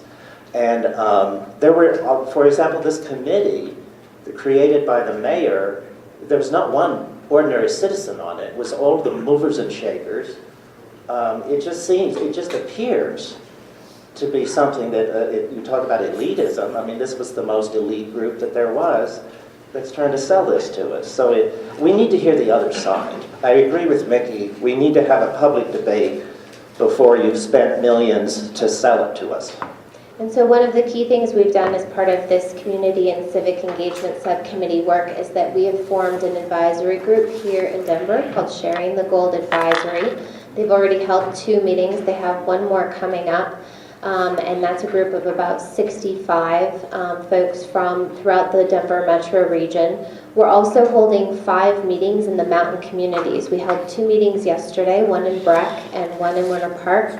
There was one this morning in Dillon, and then there are 2 more next week. So we are reaching out both here in the metro area as well as in the mountain communities that would potentially be impacted by a Winter Games. The Sharing the Gold Advisory Group here in Denver is a very diverse group of people representing nonprofits, the faith community, foundations, business development, bid groups, and others. Sorry, Carrie. I mean, they were handpicked, right? Yes. I mean, so was there anybody from Global Elyria Swansea on that committee? There is, yes. No. No. We have Nola Miguel from the GES Coalition that's been participating. But she's not a resident of GES. Right. Can we differentiate between the 2 committees? So the exploratory committee, Drew, both Terrence and I are on, the big committee, okay? What the second committee she's talking about is what is it called? Sharing the Gold. Sharing the Gold. But it's basically this kind of, I'm sorry. Right. So you guys need to think through about if there's somebody out there that you think we need to hear the other side from. Another side. Right, I hear you. Oh, go ahead. Hey, or Armando. Armando, go ahead. No, I'm just going to say, Gretchen talked about that triangle, and then there's 3 venues that obviously need some help in terms of construction. With your foresight vision, with the Olympics coming to Denver and the state of Colorado, do you see the National Western Stock Show complex or any surrounding areas playing a need in that, playing a role? So right now, the Games Operations Committee is looking at all of the venue options that could be available. No decisions need to be made on which venues or which events would be held at which venues at this time. So again, the real focus is on the utilization of existing venues that we have. Now, if there are facilities that would be coming online between now and when a potential games would be here in 2030, in the next 12 years, then those could be additional venues that would be looked at as options. But really the focus is on what do we already have built right now, and no decisions have been made on specifics in that way.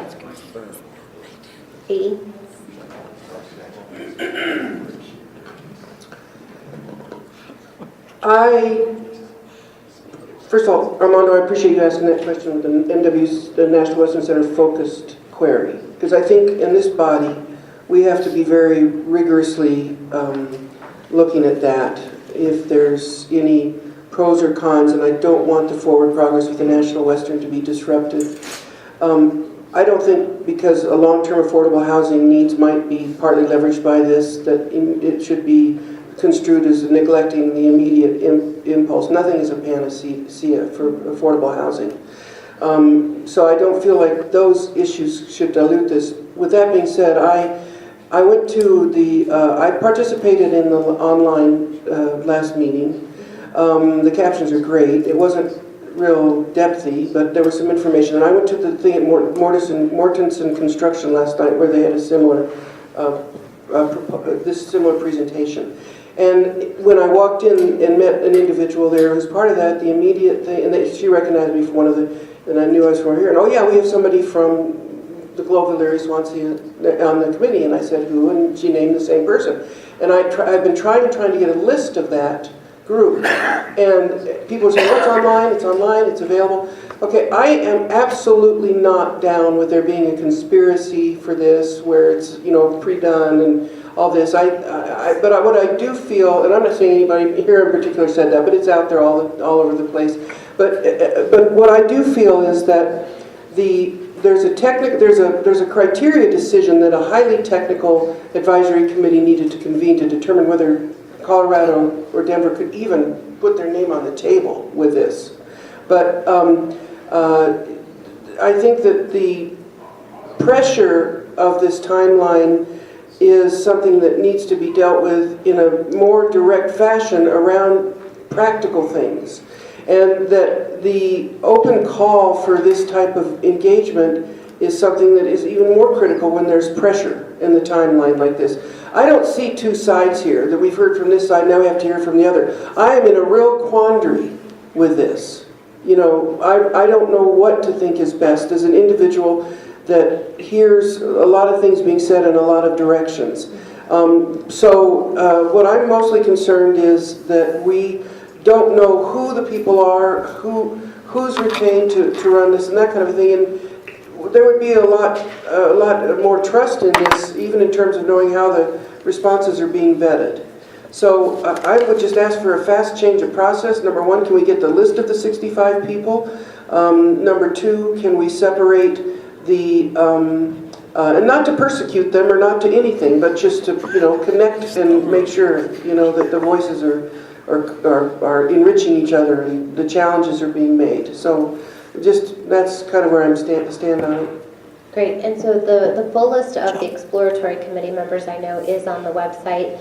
And I heard today that we did not have the list of the sharing the gold folks on there. So that is something that we are looking at, and so we will get that addressed. Great. Dan? Carrie, it was a great presentation. There's a lot of facts on there I'd never heard before, so I really appreciate hearing this detail. I guess, to me, I would love to see more just candid responses from the cities who have, in the United States, who have hosted an Olympics. Mm-hmm. Not so much, it doesn't boil down to how much money did we make. There's also all of the other types of maybe benefits, maybe drawbacks from having it. And so what are those negatives and positives that other cities who have done this can, share with a city who's considering it? Be careful of this. You know, we were preoccupied with Olympics for 12 years and nothing else happened in the city. You know, that's one of my concerns because it's so consuming. But, you know, we also got a fair amount of new infrastructure built because there was a focus and people wanted to get it done. So, I mean, those are the kinds of things, the pluses and minuses that are direct feedback from other cities who have experienced it. I think that would be really good for the community to see.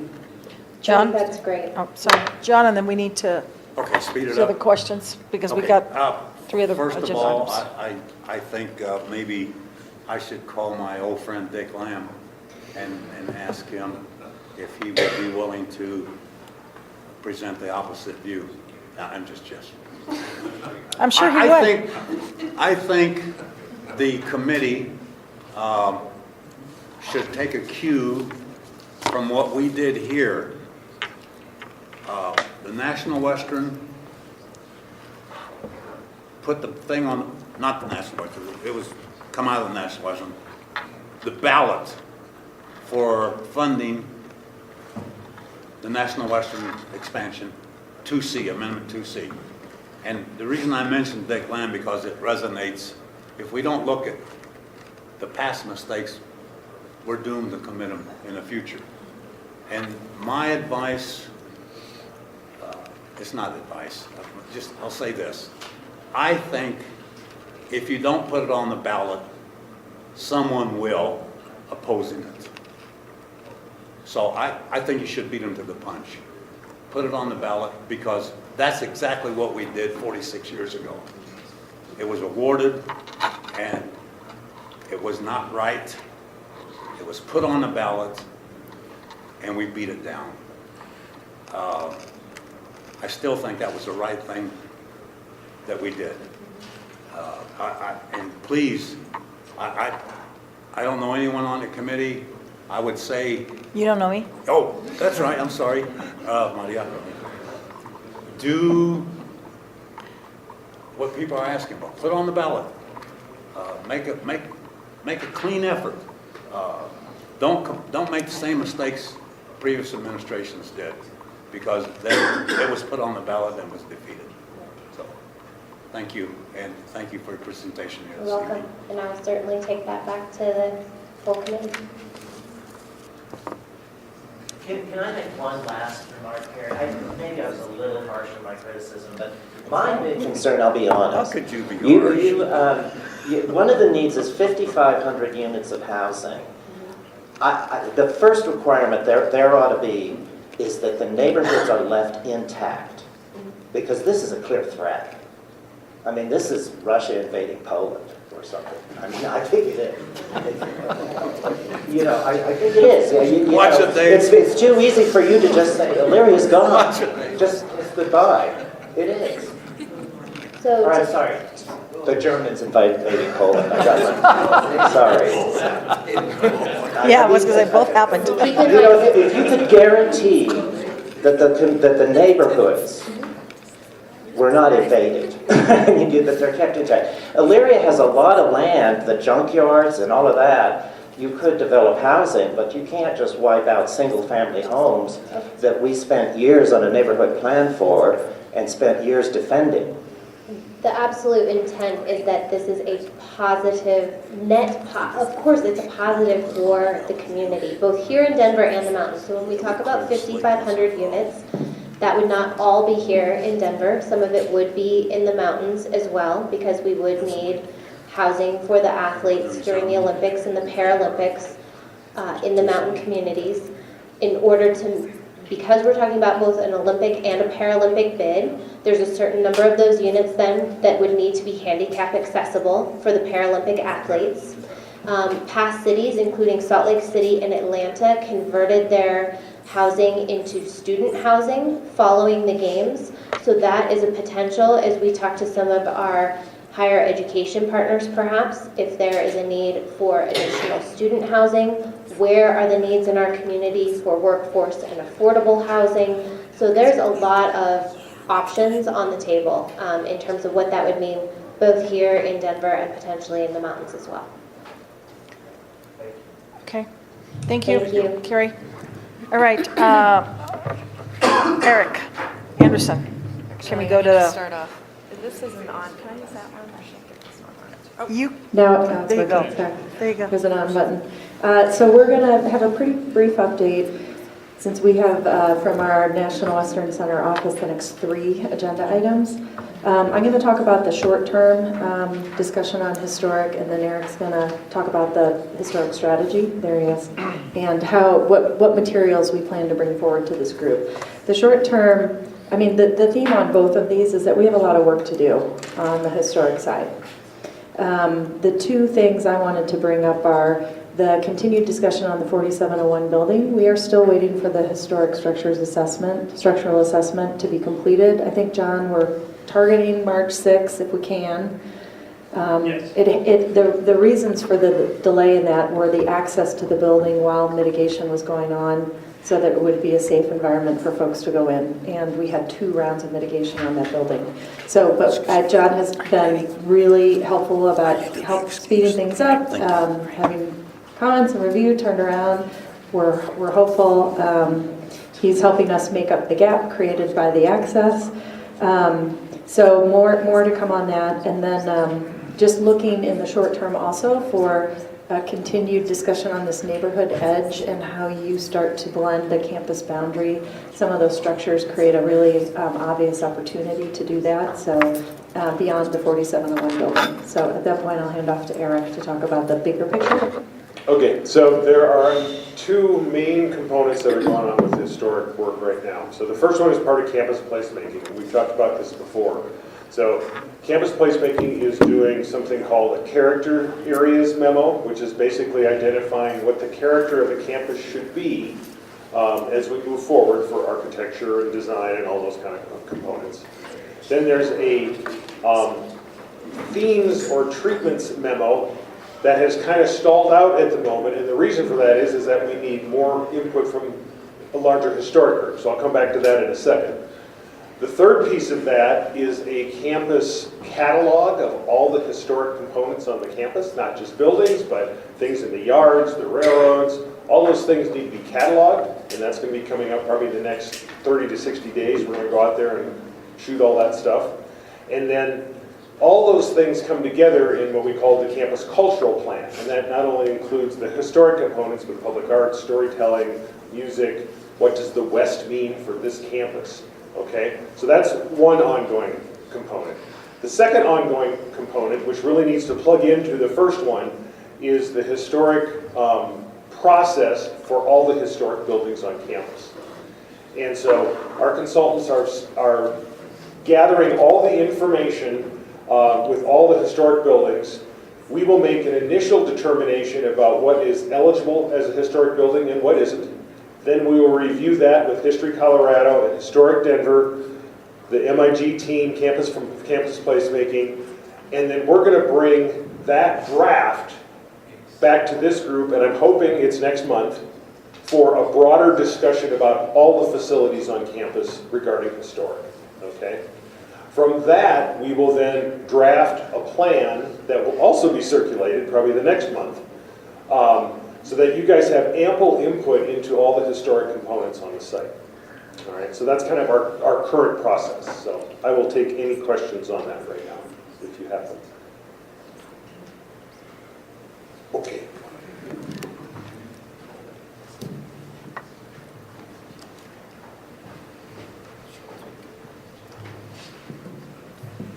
What's next? Parking. Yep. I'm not sure about this as a computer. We need room for diesel trucks. Should be on the desktop. It should be You on don't the. know this is a computer well here? Oh, yeah, I saw it on there. I'm not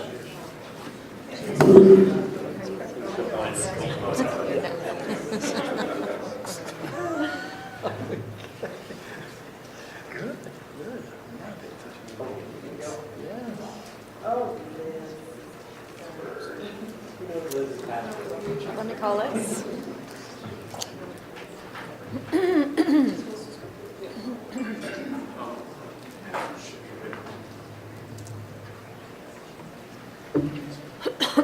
Not awesome. You were going to go with her dog's name. Try that out. Oh, I think we found your password on your laptop. Yep, I think we're fine. Okay, sorry about Joe. Oh, no. Everything all downloaded.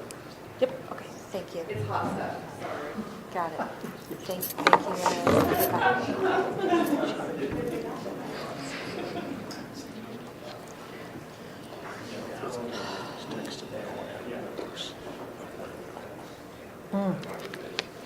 What are they saying? Oh, yeah, because the kids is one. Yeah.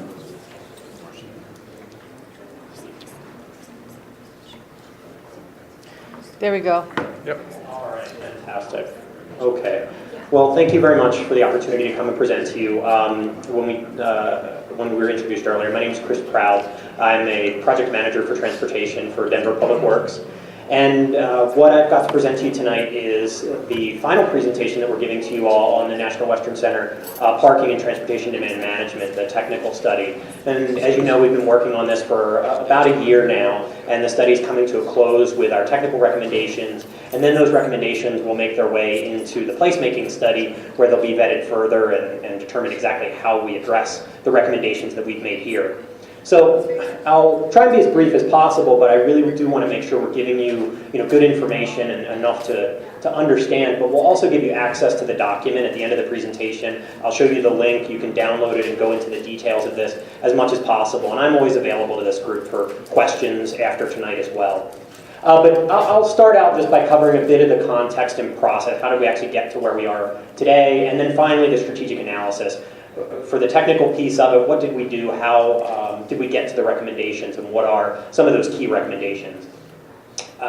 Some of you, or most of you, have probably seen this slide before, but it's just to give you a sense of our study area. The dark orange in the center is actually the campus for National Western, and that was really our focus, the campus boundaries itself. But when we talk about mobility and access and parking, clearly there's a much broader area that we're talking about here too. So our study area actually extended to this kind of shaded boundary here that was a much larger area that encompassed the neighborhood surrounding it. Now, as far as the technical study itself, the key things or the key actions that we set out to try and figure out were to determine the appropriate level of what's called transportation demand management that would encourage multimodal access to the site. And what we really mean by transportation demand management are just a variety of different programs, incentives, access to transit, again, simply taking advantage of all the infrastructure that we're building in and around this area to better access the site and really encourage people to do that, other than getting in their car and necessarily driving and parking at the site. So that's really, when I talk about transportation demand management or TDM, that's what I mean. Then also, we had to determine the actual space requirements for our specialized vehicles. And what I mean there are the trucks and trailers that actually bring in the equipment, the stages for concerts, the cattle for stock show, the horses for stock show, and other kinds of events. Those trucks and trailers have very specialized needs of how they operate, and we had to really figure out what space should be allocated there as well. Then on to actual parking demand, and this is parking for across the board, for visitors, for employees, and others. We had to figure out what that demand might be for the different event types we have out there, and then also really what the supply would be. I mean, we do have limited space on the site itself, so we had to figure out what that supply and what we thought we could recommend as an appropriate number in terms of parking. And then finally, always thinking about technology and how can we use technology to be as efficient with the space we have available as possible. And I'll talk more about that in a minute. But those were kind of the key things that we set out to do on the project. As far as process is concerned, again, we've been working the timeline down here over about the past year. We started coming up with just a variety of different ideas on parking and transportation demand management and our specialized vehicles.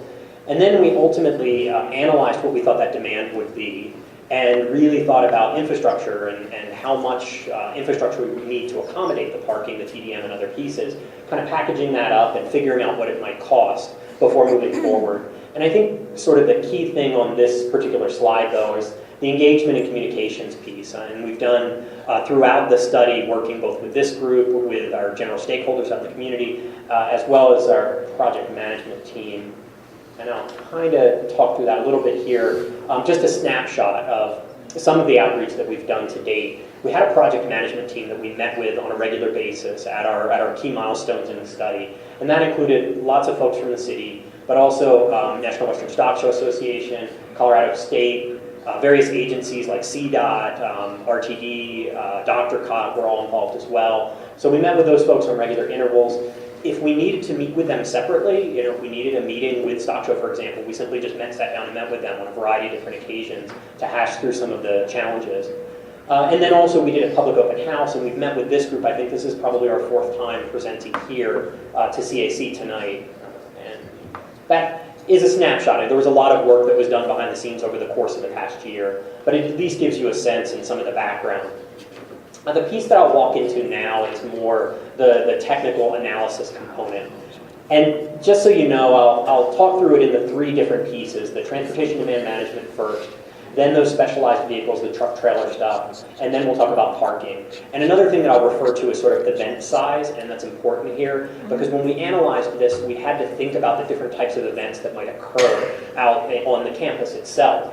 And we know, sort of one of the large end, to credit of National Western Stock Show, they had one of their largest years. They really want to grow to over 1 million, I believe it is, at some point. But that really is the largest event that we're hosting on the campus today, and it likely will remain one of the largest events that gets hosted out there.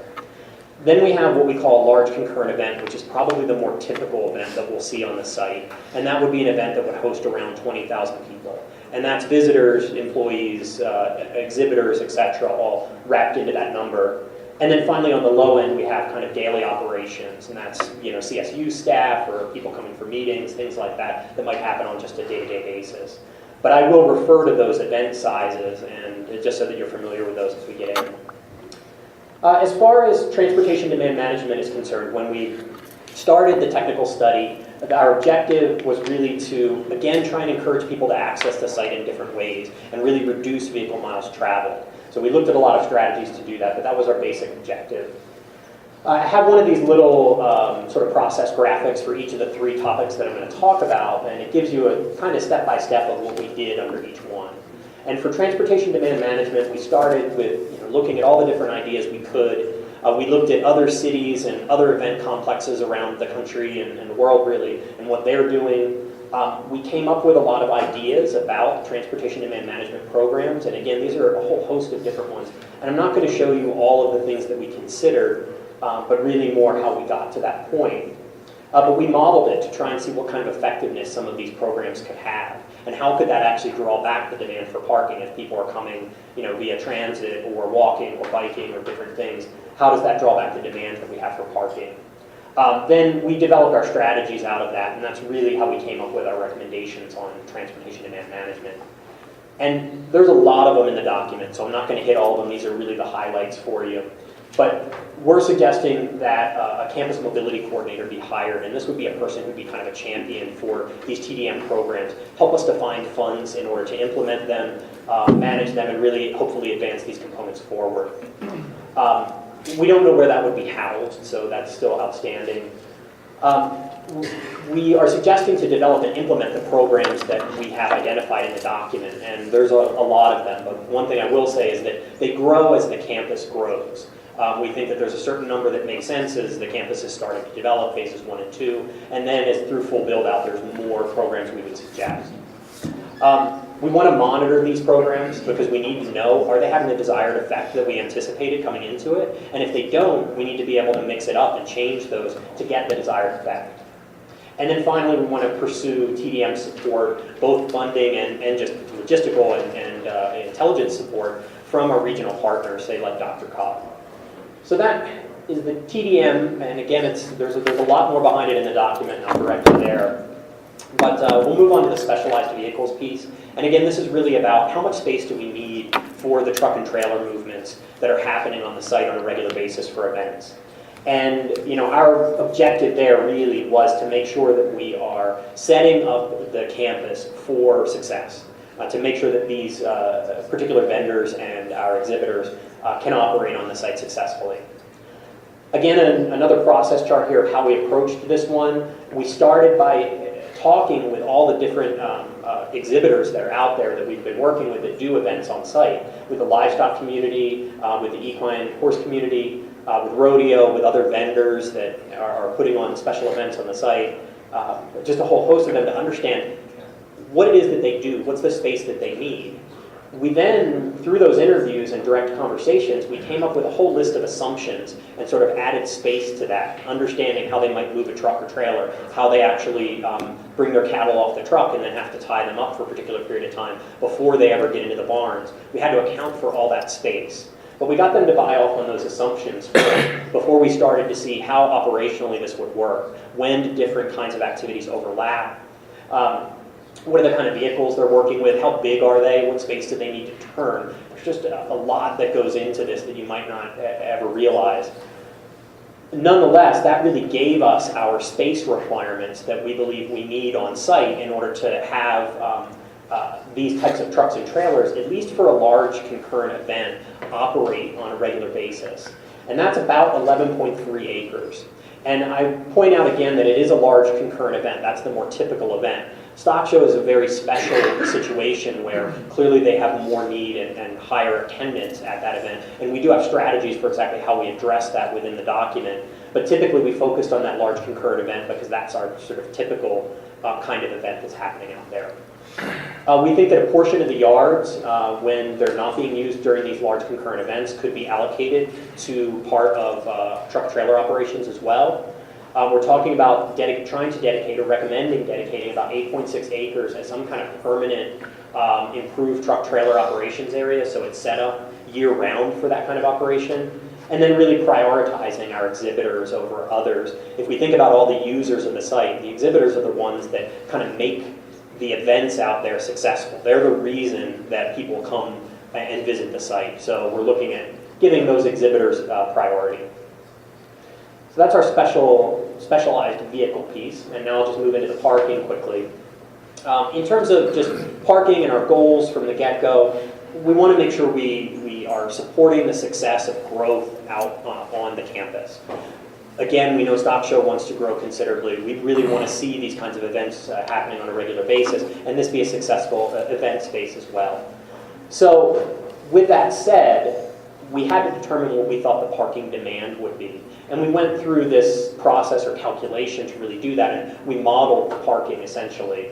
But we looked at all the different people that are out there that are using the site, whether they're visitors or employees or exhibitors. We had to understand that. We had to understand how these are anticipated to grow over time and apply those factors. We had to figure out really how people are arriving, how many of them are in the vehicle, how long are they staying there, because people don't typically just come, park, stay all day, and then leave at the end of the day. People are coming and going constantly, so we had to understand that as well in terms of parking. And then we actually subtracted out those TDM factors that I was talking about at the beginning of the presentation, where we said, okay, we think we can encourage a certain group of people to access the site in different ways to maybe not park. So we're able to actually subtract that out because that's parking if people are arriving via transit or other means that we don't necessarily need to provide. So again, we're trying to be as efficient as possible to come up with our demand. As far as recommendations, once we got through that technical analysis, the recommendations for parking, really, again, we want the site to be successful. I mean, we just always say that.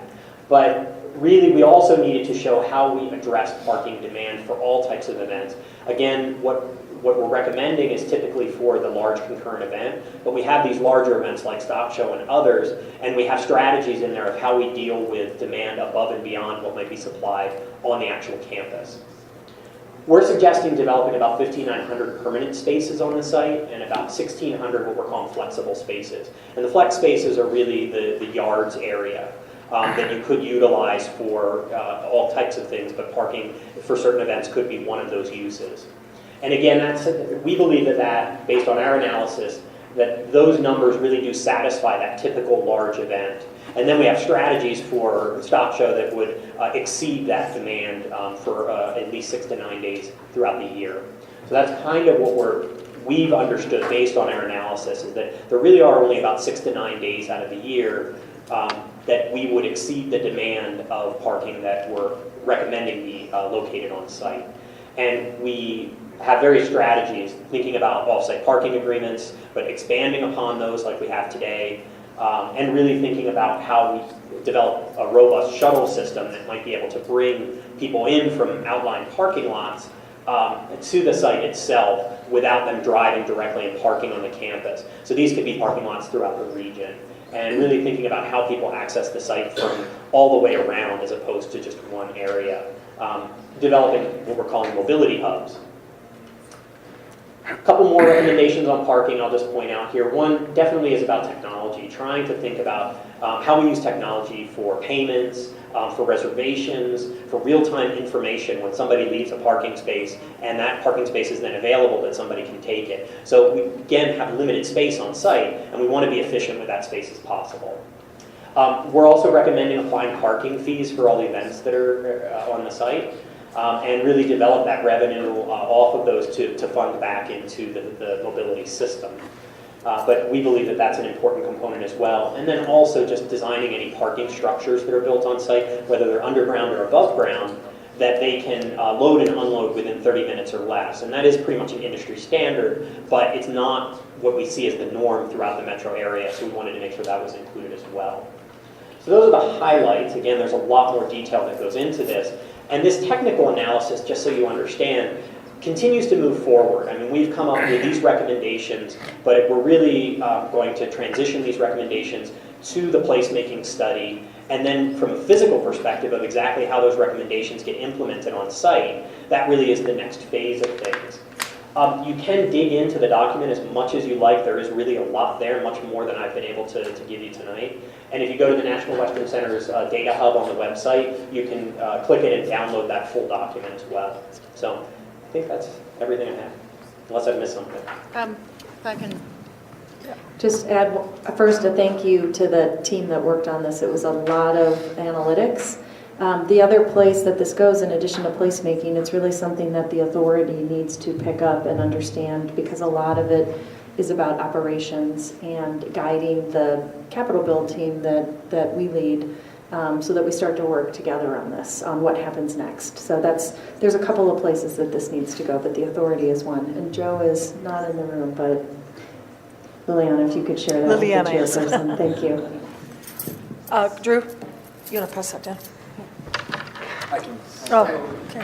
Thanks, Matt. So Chris, you say you need about 5,900 spaces permanently for standard vehicles, correct? Plus 1,600 flexible.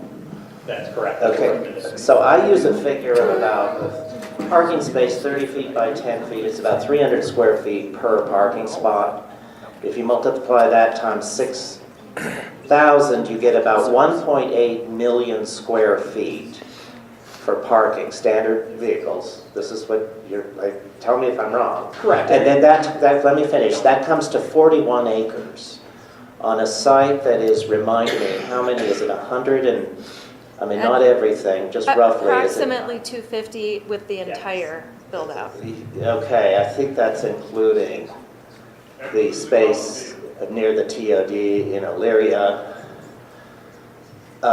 So 41 acres, I mean, even, I don't know if that 250 is right. That's about if I use 200 acres, excuse me, 1/5, if it was just to be surface parking, 1/5 of the entire site would be for cars. Now, so I guess where I'm going with this is there a plan to do structured parking? Which is, of course, expensive, I know, but it just seems like you have to, because otherwise, this wonderful facility that we all are going to be so proud of is like a huge part of it, otherwise, is just a sea of asphalt. You bring up a good point, and clearly we don't want to see a sea of asphalt. One of the things to understand with the technical study where we analyzed, our recommendation is based on the modeling of demand and understanding what we think that demand is, and then trying to pull that back as much as we conceivably can to try and get as good a balance as we can. So we are making the recommendation of 5,900 and the 1,600 flex spaces. How that actually manifests on the site, whether it's surface, whether it's structured, those are detailed, well, they're not detailed, they're very important details, I'll say, but they are pieces that will be figured out as we move forward. This is an evolving process. At the moment, we're trying to understand what we think is really needed to make the event spaces successful, but we're going to have to work through what that really looks like on the campus. So I can't answer it for you right now. I just would really try to drive home the point. I mean, we're all going to argue about scope, schedule, budget, you know. But if you could just put 4 stories of parking. You've divided that by 4, so you got 10 acres of parking. And I disagree. Somebody at some point says, oh, people won't drive higher up more than 4 stories to park their car. I think that's, maybe they need to learn. You know, but just that, I think we have to incorporate structured parking. It's got to be part of it, otherwise we have a sea of asphalt. Yeah, I think, Drew, and that's a good point. In the event management business, the hard thing about parking structures is when everybody gets out of the event at the same time. I'm just going to give you an example. Since I ran First Bank Center for a while, and we had a parking garage there, when you let out an event and 10,000 people come to that parking garage, they're trapped for 3 hours. So I'm not saying structured parking should not be part of this campus, it should. But we have to park it effectively, because if 10,000 people get out of the rodeo at 8 o'clock and all head to that parking structure, they're trapped and they'll never come back again, number one. And I'll let you respond. Number two, we're concerned as the stock show, Chris knows this. I think he's fine with his analysis from February to December. The National Western Stock Show today has 8,500 parking spaces, okay? And it is our number 1, 2, 3, 4, and 5 complaint. You can look on social media every day, a stock show, people hate our parking, okay?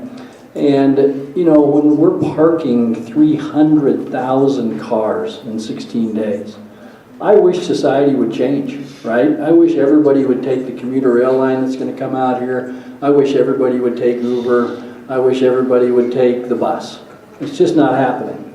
So we're very concerned that if we end up with less parking spaces than we have today, whether they come in structured and surface and so forth, I think the public outcry is going to be significant.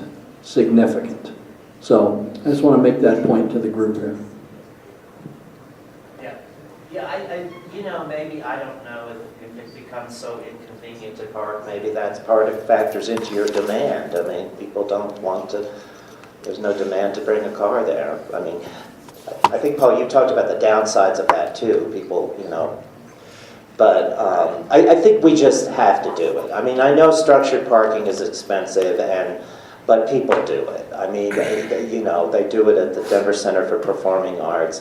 I actually worked on a parking structure for Coors Field at Blake and Broadway, and that was 700 spaces. So we're talking, you know, this is about 8 times that. So eight of those structures, and I think that was 6 stories. So I just, you know, I don't want it to be, you know, we don't have money. Let's do the right thing.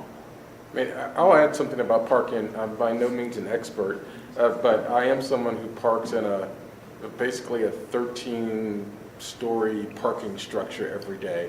And occasionally I drive my big diesel truck in, my big Chevy. And I mention that because the National Western's a unique entity in that who parks here.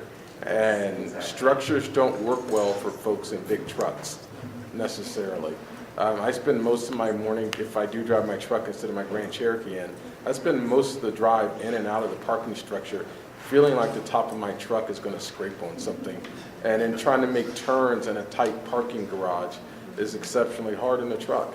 And so I'm speaking on behalf of all of us who drive our trucks to the stock show, because you don't want to be that kid who doesn't have your truck at the stock show. And so there's some unique things about parking structures that would make it, that, you know, yeah, we probably should have some parking structures, but we also have to take into account the unique aspect of the folks who come here. It's, you guys Like a higher ceiling. Well, you're absolutely on point, and what you all are actually talking about and the different things that you're bringing up are exactly all the things that we talked about and kind of struggled with within the project management team and others, trying to really figure out if parking, we have some requirements for parking structures that are identified in the document, and they are higher ceiling heights, they are designed, because we had to think about the people that were really going to use these structures. And it is a different, you know, for many of our events, some of our events are quite typical, but many of our events are not at all. So we really had to think about that as well. So we do have some suggestions there within the document too. But again, I just think it's interesting because you're bringing up all the stuff that we've talked about as a group as well. So. Okay.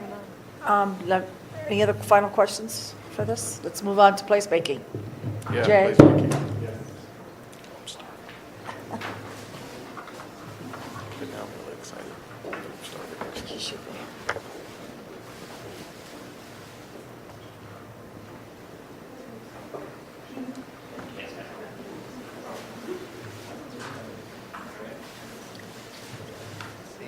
Good evening, everybody. I think we're nearly the last day. You are.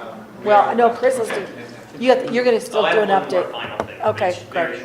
But yes, you are basically Okay, the. great. Julie Skeen is with me this evening. She's put our placemaking study team focusing on the public outreach component. And so that's largely what we wanted to focus on this evening. We had a community event on February 1st. Several of you actually attended, which was fantastic. We had a really good turnout. And then we want to also share with you, during that period, through January, through Stock Show, and then at the event, and for a week or two afterwards, we had a public survey open. So we're going to give you a little sampling of those results. We will make available to you a much more detailed report of those findings as well. And then the very last thing is there's just 2 slides on it. We're in the process of contracting task order 3 as part of the study, which I think you'll be excited when you see what's all included in that, because a lot of the things that we talked about, 6 months ago already, I got you excited about, well, that's finally happening. So, to start, the public meeting overview. So that was on February 1st, I mentioned, at the Colorado Miners Community Center.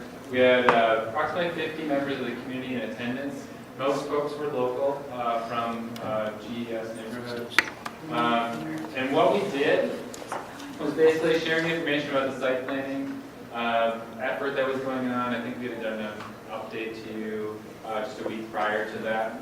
And then also about concurrent projects, and we were really trying to gather information on the programming. So what people wanted to see on the site as far as permanent uses as well as events and other things that would attract them to the site. And then how we did a combination of the presentation, large group discussion, and open house tour. So here's a few photos of the event. We had one end of the gym space at the miners facility set up in presentation style, and then we did open house in the other areas. We had CSU in attendance and several other folks in addition to the placemaking team that were to give information out about some of those concurrent projects. So a lot of the transportation projects and things that are either in the planning phase or even construction phase or about to be, people can get information on. So it was a one-stop shop type of opportunity.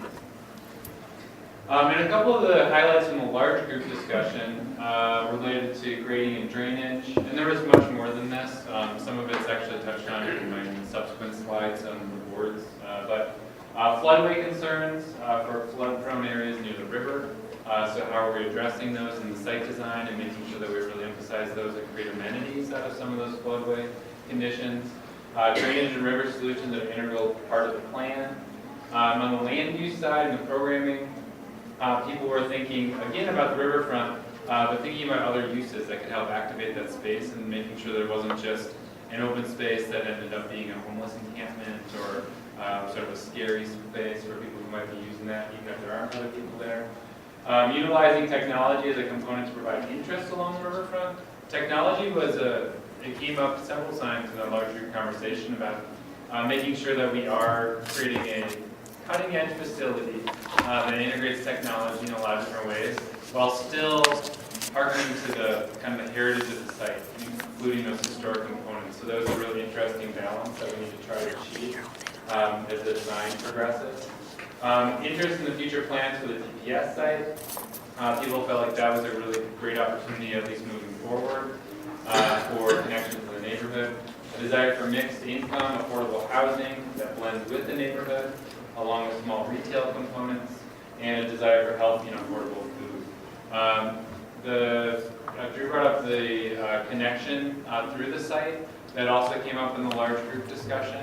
And really that's one of the bigger challenges of the revised site plan. I think what we heard was that there's largely support, or very strong support actually, for what at that point we were calling the preferred site plan. It is now the selected site plan, the modified east site plan. So I think exciting news since you all sort of unanimously endorsed that at the last meeting. But there are some design challenges still associated with that, one of which is that east-west connection through the site. So that's something that we really need to tackle, and we're hearing that loud and clear from the community members. We have several open house boards. I'll hit these really fast. This first one was asking about different kind of zones on the site that we have a little more flexibility. As you know, we're really using every square inch of this sort of core area for the large facilities, the event grounds or slash stockyards area, access, loading and unloading. Well, these other areas have a little more flexibility, and so we're asking generally what people would like to see. And in the categories of offices, housing, hotels, research and technology. And largely they were saying office and research and tech along the river in a couple of select locations, but really importantly along the I-70 corridor, north and south. So that aligns with the master plan, what we're hearing in these areas, but maybe looking for a location near the bridge for some of these office or research tech pieces. Housing, as a transition to the neighborhoods, you can see that, well, you can't really see the colors here, but on the edges here, those are the red dots that are represented. And then hospitality hotel, which was already brought up this evening, was also called out largely along the Washington Street corridor and potentially on a DPS site, were ideas that the community members had.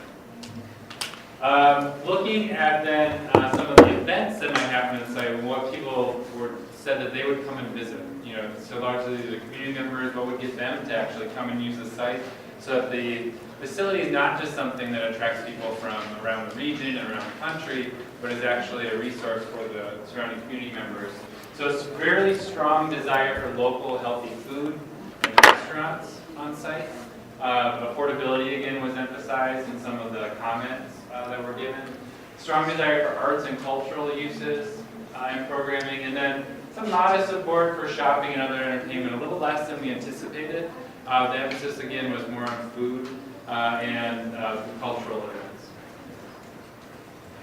And then thinking about some of the other events on the site, sort of broadly what might happen on the site anyways, and you know, thinking about the center now, what are some of the uses and projecting out what some of those might be. So these are kind of big categories like concerts, sports tournaments, movies, farmers markets.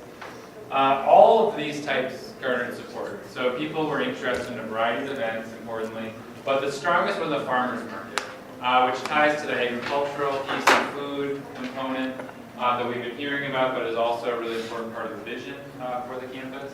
And then some strong support for movies, concerts, festivals, that's obviously very, very general, but festivals, and then other personal sales, which would be other types of markets other than just selling food. So it might be crafts and things that people are creating, has strong support as well. Last piece on this, before I transition to Julie, is thinking about the riverfront specifically. We basically had a couple of boards on this, but the one where we've got input, we were showing the surrounding parks, and there was a map that located these, but there's actually a lot of park space. We want to increase the connectivity to them, of course, but we also wanted people to know what was available nearby and what's planned in some of the parks and open spaces nearby. And then they sort of said, okay, well, what do you think is most appropriate in the riverfront at National Western? And there was a strong desire for riverfront access, meaning actually engaging with the water in some way. Picnic areas, outdoor classrooms, trails, food and drink, like some sort of active use as we mentioned earlier. Coffee house was an example. Trailhead, observation deck, interpretive signage, and water quality. So we do have about 8+ acres along the riverfront, so we are absolutely going to try to incorporate as many of these ideas as possible, and we'll be looking for your feedback as we move forward on how to appropriately sort of interpret and incorporate the community's input that we're hearing. And then just to wrap up this last little piece, after every event, we do an after-event survey. We send it out and we ask people's opinion. We got a lot of positive feedback, about the venue itself because it's right there in Globeville. We're very accessible for people. Majority heard about it through emails. I'm sorry. Elyria, thank you, sorry. And really, we got a lot of feedback of liking the open discussion. You know, that we did a presentation, and then there was an open discussion. Everybody could hear the questions and go back and forth, and then kind of do the breakouts as well. So it's just good feedback for us as we move forward to the additional events. So I'd like to transition very quickly into the survey results. And what you'll see from this is a lot of consistency. A lot of consistency from what we've been hearing here at the CAC, a lot of consistency from what we've been hearing at all the meetings we've been attending, as well as the community event we hosted. So the purpose of the survey was gathering input just in terms of programming and what types of activities and development people would like to see. Our goal with this survey was to go very broad. We wanted to hear from lots of groups of people. So obviously, people in Globeville, Elyria, Swansea, but the people that work at the stock show, the people that work at CSU, the people that just could be visiting. So we really wanted a diverse group. And I got to really say, I got to shout out to this group. You guys were awesome in helping us get the survey out. CSU through the newsletter, Western Stock Show Association, accessing the exhibitors and volunteers. AE was a huge help to us, the Grow House. So between all of that, we were able to get quite a lot of impact. We got 1,231 surveys responded to, so we felt really good about that. 72 were just in Globeville, Elyria, Swansea. And as you'll see when I'm talking about the data, we're going to break that out so you can see what the people in GS thought. But we also got a nice mix. Visitors from within the state, visitors from without the state, Western Stock Show folks, agribusiness potential, CSU education type focus. So we were pretty happy that we felt like we got a real diverse perspective from this survey. So getting into some of the high level results. So one of the main things we were looking for is what types of future development. And I think you've been hearing this consistently. Food. There's a lot of focus on food. That was one of our restaurants. Local healthy food, those types of things. So that was probably the highest response, the most consistent response that we received. In addition, things like hotel hospitality, shopping, children's entertainment, education and agriculture, art, affordable housing, we've been hearing about that one, as well as horse shows and events. So fairly consistent with a lot of the conversations we're having in terms of opportunities. This one stood out to me as well. Yeah, the children's entertainment. Oh, and I should highlight, I'm sorry, this is everybody's respondents, and the ones to the right are just Globeville, Elyria, Swansea. So that is a really interesting one. From a children's entertainment, there's an interest from the community in having opportunities, places to take your children. This one's a similar question, but we're saying what sort of development would you like to see, not only on the site, but near the site? And so I think a lot of this you won't be surprised at. The GES folks focusing on grocery stores. We know obviously that's a need of the neighborhood. This food focus, again, local health food, shopping and affordable housing has come up again as a topic, and then children's entertainment. What types of activities would make you come to the site? And this is a question we've been asking in a lot of public meetings as well. What would it take to get you to the site? What would it be? What would interest you to actually have you come 365 days a year if we can activate this space? Outdoor recreation was a big one. The park-like spaces, just that experience of being outside in a really nice scenic environment. Community events, shopping. This was one that kind of struck me and thought was interesting. This is GES. So there's a real interest in from the community in having a place where you just go and have maybe a quiet time to read a book or sit with your children or have a picnic or something like that. So I thought that was a really interesting result. In addition, we asked a lot of questions about how often would you come? If we had these events, how often would you come? Most of the people lean toward the weekends. They're thinking sort of activity on the weekends. But a lot of it really was dependent on what the activity is. I would come more often if there's a farmer's market, for example. Maybe that's a weekly thing versus, a concert. So some of it was very specific to the type of activity at the site. But in general, we did hear weekends were a big piece. And like I said, GS residents, if there's a farmer's market, flea market, movies, things like that, obviously then this becomes a site that is much more active and much more accessible to the community. What would you be interested in attending? So now we're getting into some of these events. And again, you're seeing some themes here: farmers markets, festivals, equestrian, rodeo events, concerts. But from a GES perspective, a lot of it was focused on sports events, movies, flea markets, craft shows, education classes, things like that. What was interesting of the respondents, all of the respondents to the survey, not as much interested in runs and races, which I thought was interesting, as well as consumer shows. Not that nobody wanted those, but they just didn't rise to the top as something people were interested in. And then last couple here, your favorite historic areas. We're really trying to get to that. What connects you to the site? You know, what are those historic pieces that really speak to you that we really want to make sure we're evaluating as we're looking to redevelop the site? And I think, obviously, 1909, I don't think anybody's surprised at that. The stockyards have this amazing history, but again, from a GES perspective, that water tower has a lot of significance for folks. So I thought that was another interesting piece of this. And then I'll hand it back over to you. Sorry. So we just have a couple more slides, yeah. There was no mention anywhere of indoor recreation or recreation center. I didn't see it on any of the selections, and yet it seemed that communities are looking for swimming pools, for gymnasiums, all those kind of things. And that wasn't even an option that I saw on this board. Is there a reason for that? Well, we allowed for open-ended on all these as well. So that wasn't one of the pre-selection, and I think that's a really good point for next time. But what we also allowed is open-ended questions so people could get comments in. Happy to make that available to everyone, so you can take a look to see. And I'll have to go back. I don't remember any specific comments on it, but I can go back and look. That's what looks great feedback. All this feedback from the community meeting, from the survey that was open for about 2 months, we want to hear the community's desires and use those and compare those to a market analysis that is also part of the placemaking study, and really use that, especially where those are dovetailing. But if there's a gap, you know, thinking about how do we fill that gap too, to inform the types of spaces being designed. The riverfront programming desires will be used to inform the activities and elements designed along the riverfront, obviously. But then in programming desires, we're integrating into the evaluation, the public space design, and recommendations given to the authority as well. The placemaking study isn't saying these are the exact events that should, or well, I guess we are wanting to make recommendations to those events that we think should be accommodated, but we're not making that determination ourselves. That would be the authority, of course. And then input on the historic features will be integrated into the cultural plan recommendations. How are we reusing those existing facilities, the water tower, for instance, if you remember from the site plan, you want to go forward to slides already, is moving, but still integral to the site and a really key piece. You're moving the water tower? Moving the water tower. Is that what you just said? Did I get that right? Moving the water tower, yes. You're moving the water tower? Yes. Otherwise, it's in the middle of the worst part. Just asking. Oh, no, you're fine. I was just trying to enunciate. So with this, you guys have seen sort of this level of site plan for now, I think 4 months, something like that.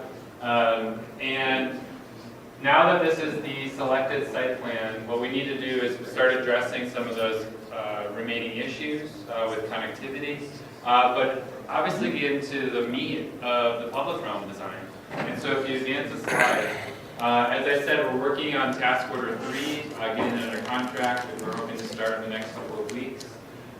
There's kind of the same stuff as far as plan management. We've said all along that we really think that we're going to ramp up the public, ramp up the public engagement even more moving into task order 3, because we're talking about things that I think people can wrap their arms around a little bit more, and there's more opportunities for input and feedback. So these character areas, if you remember those from the master plan, updating those, making recommendations, and then that's going to inform the design, as well as the design guidelines that will be coming in the last task order. The user experience, so thinking about community members traversing the site, getting to the light rail station, accessing coffee or restaurants, whatever that is. But also people coming out of town, or from out of town once a year, for a stock show or some other event. What is that accessibility? Public and private right-of-way. Obviously that's thinking about the streets and access, the pedestrian experience, bicycles. We heard a lot about bike access and pedestrian access and the importance through the site, but also crossing the river, making sure that we're accommodating those modes of travel appropriately. Public spaces, plazas, and interface with facilities. As Drew, I think, pointed out earlier in the meeting, we really want to think about these as flexible spaces that can accommodate different types of events and programs, but also be really great, vibrant spaces for the community when there's not an active program going on, a formal program. Front of house and back of house experiences in the design, the pedestrian flow and multimodal connections, the architectural characters being defined in greater detail in this stage, signage and wayfinding, where is that located? How do we have signage and wayfinding for pedestrians, for bicyclists, for exhibitors, as well as people traversing the site? Site security overlay, an important one, thinking about safety, thinking about different vantage points, thinking about command centers, and all these things that I think kind of fall, I don't know, out of most people's perception during an event like Stock Show today, but there's a lot that goes into that. Paul and his team do an amazing job, and we want to make sure that we're accommodating all of those things and really being on the forefront, especially with some of the more recent events in Las Vegas and other places, Florida and otherwise. Review of existing National Western Center zoning, so that's an important piece. So these different uses, incorporating the market studies and community input. Does the existing zoning allow for that? Do we have the entitlements to accommodate the forms that we want, the uses that we want? And then incorporation of the deliverables from prior study, that's one that we have in every one of these task orders. And then really importantly, the conceptual site plans, the perspectives, the graphic presentations. We're actually going to have a new, we don't have it in here, I don't think we have, but the plan view site plan, the rendering from the master plan that is shown quite often with the trees and the building rooftops that you're seeing. That's being updated currently, so that should be available in the next week or so. And so reflecting that new site plan. But we'll also be doing those street level renderings because it's really hard to understand a place, especially this scale, looking down on it from above. And so we'll be updating some of those pedestrian scale renderings as the design evolves. There is going to be a physical campus model developed as part of the study, so another way to sort of interact with the campus, understand it. And then, again, some initial design guideline criteria for those projects that are moving forward most quickly. So those would be the yards arena, and the maintenance facility to the north end of the site. So those will be prioritized in order to allow those procurements to happen. So that is a really quick, I know I was talking really fast, overview of task order 3, but there's a lot of tasks. There's 16 sub-tasks. Any questions for anything that we just presented? The public Gretchen meeting, has the a comment. survey, or task order 3?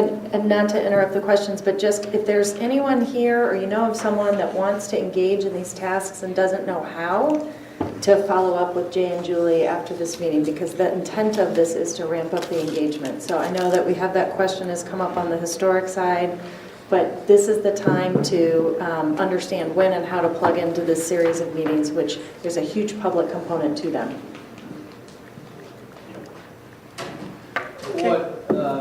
I appreciate everything you have here. What I don't see is the story. We don't have a history anywhere or a place for history. I mean, this is a fantastic story in terms of the livestock industry, in terms of mining, in terms of people from all races coming in here. Somehow that story needs to be told here, and I don't see a place anywhere here. Yeah, so I'll let Eric chime in as well if he wants to, but remember the placemaking study is made up of 4 task orders, so what we just showed you was just task order 3. Eric mentioned the cultural plan, that's part of the first task order. You guys don't have to keep track of all the numbers.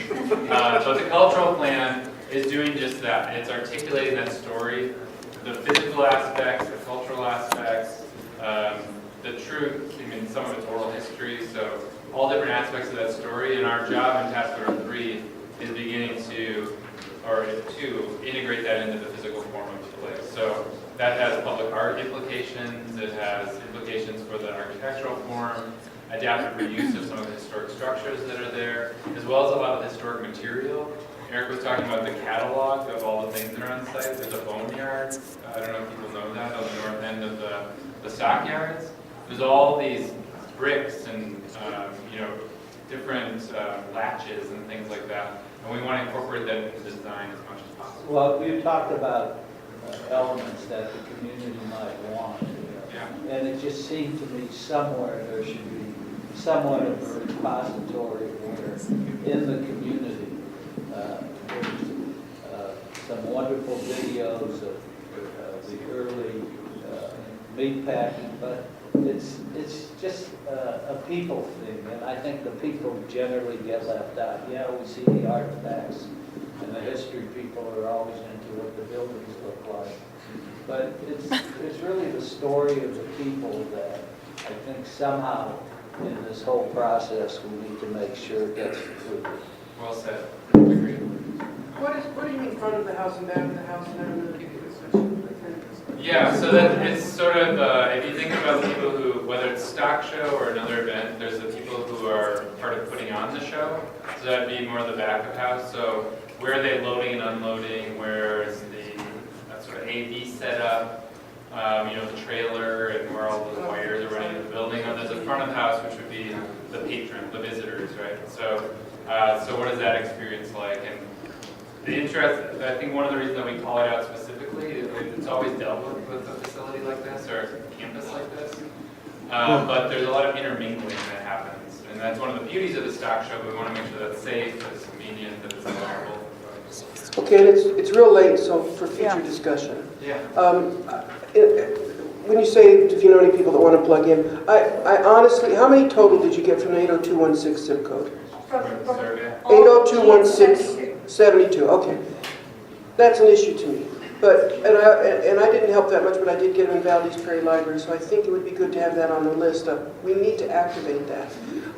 For future conversation, I'd really appreciate a engagement plan focused conversation. I am honestly baffled at this type of survey. I genuinely is. This does not diminish your hard work. But I'm honestly baffled at something like this that is so linear and isn't a dynamic framework for a dynamic experience of the master plan and a lot of what's going on. And we've got months and years of these conglomerations of things showing up in the neighborhood plans and the master plan. So forgive me my novice, but I generally don't understand this. So I wish we could, I don't get it. So anyway, we can talk more about it. And we'll work with Gretchen and Eric to figure out if it's next meeting or when, but we can come back and give you an overview of the overall engagement. Okay. Any other questions on this end? Okay, Chris? All right, I'll be very quick here. This is just the last piece, but Chris is playing NDCC, right? correct, of course. Chris in the role of NDCC. Tim Sandos was sick and couldn't be here. Typically, he was going to give an overview of some updates on NDCC. There was one thing he wanted to make sure was communicated to this group, and it had to do with the start of the global drainage study. And just to be aware, many of you I think already know that is starting here, or has, I guess, just kicked off. One of the things that NDCC would like to do is actually meet with this group. And so I think we're going to talk with TRL or other to try and hold some dates for March or maybe mid-March to have this group get together again as an introduction to that study, what the process is going to be, how we're going to engage going forward, and so forth.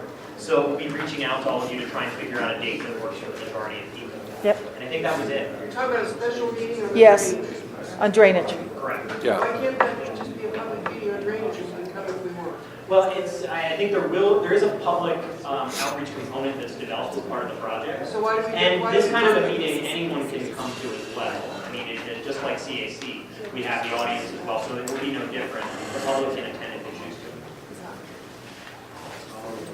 to. Any questions? Any other comments? One announcement. So the Grow House has its annual seed swap, 8th annual seed swap, March 10th, 10 a.m. to 6 p.m. Free for residents of Global or Swansea, free for kids 12 and under. There is a cost to attend if you're outside of the neighborhood or over 12. So if you can bring your saved seeds, you don't have to. There'll be plenty of seeds there. So Okay. spread the word. All right. Any other comments for the good of the order? Nope. See none, we're adjourned. All right, Good we're night. adjourned. He's a very good speaker to help them. Normally he's good for I can't, I'm exhausted. I've traveled too much. My phone needs to get on the wireless at home so I can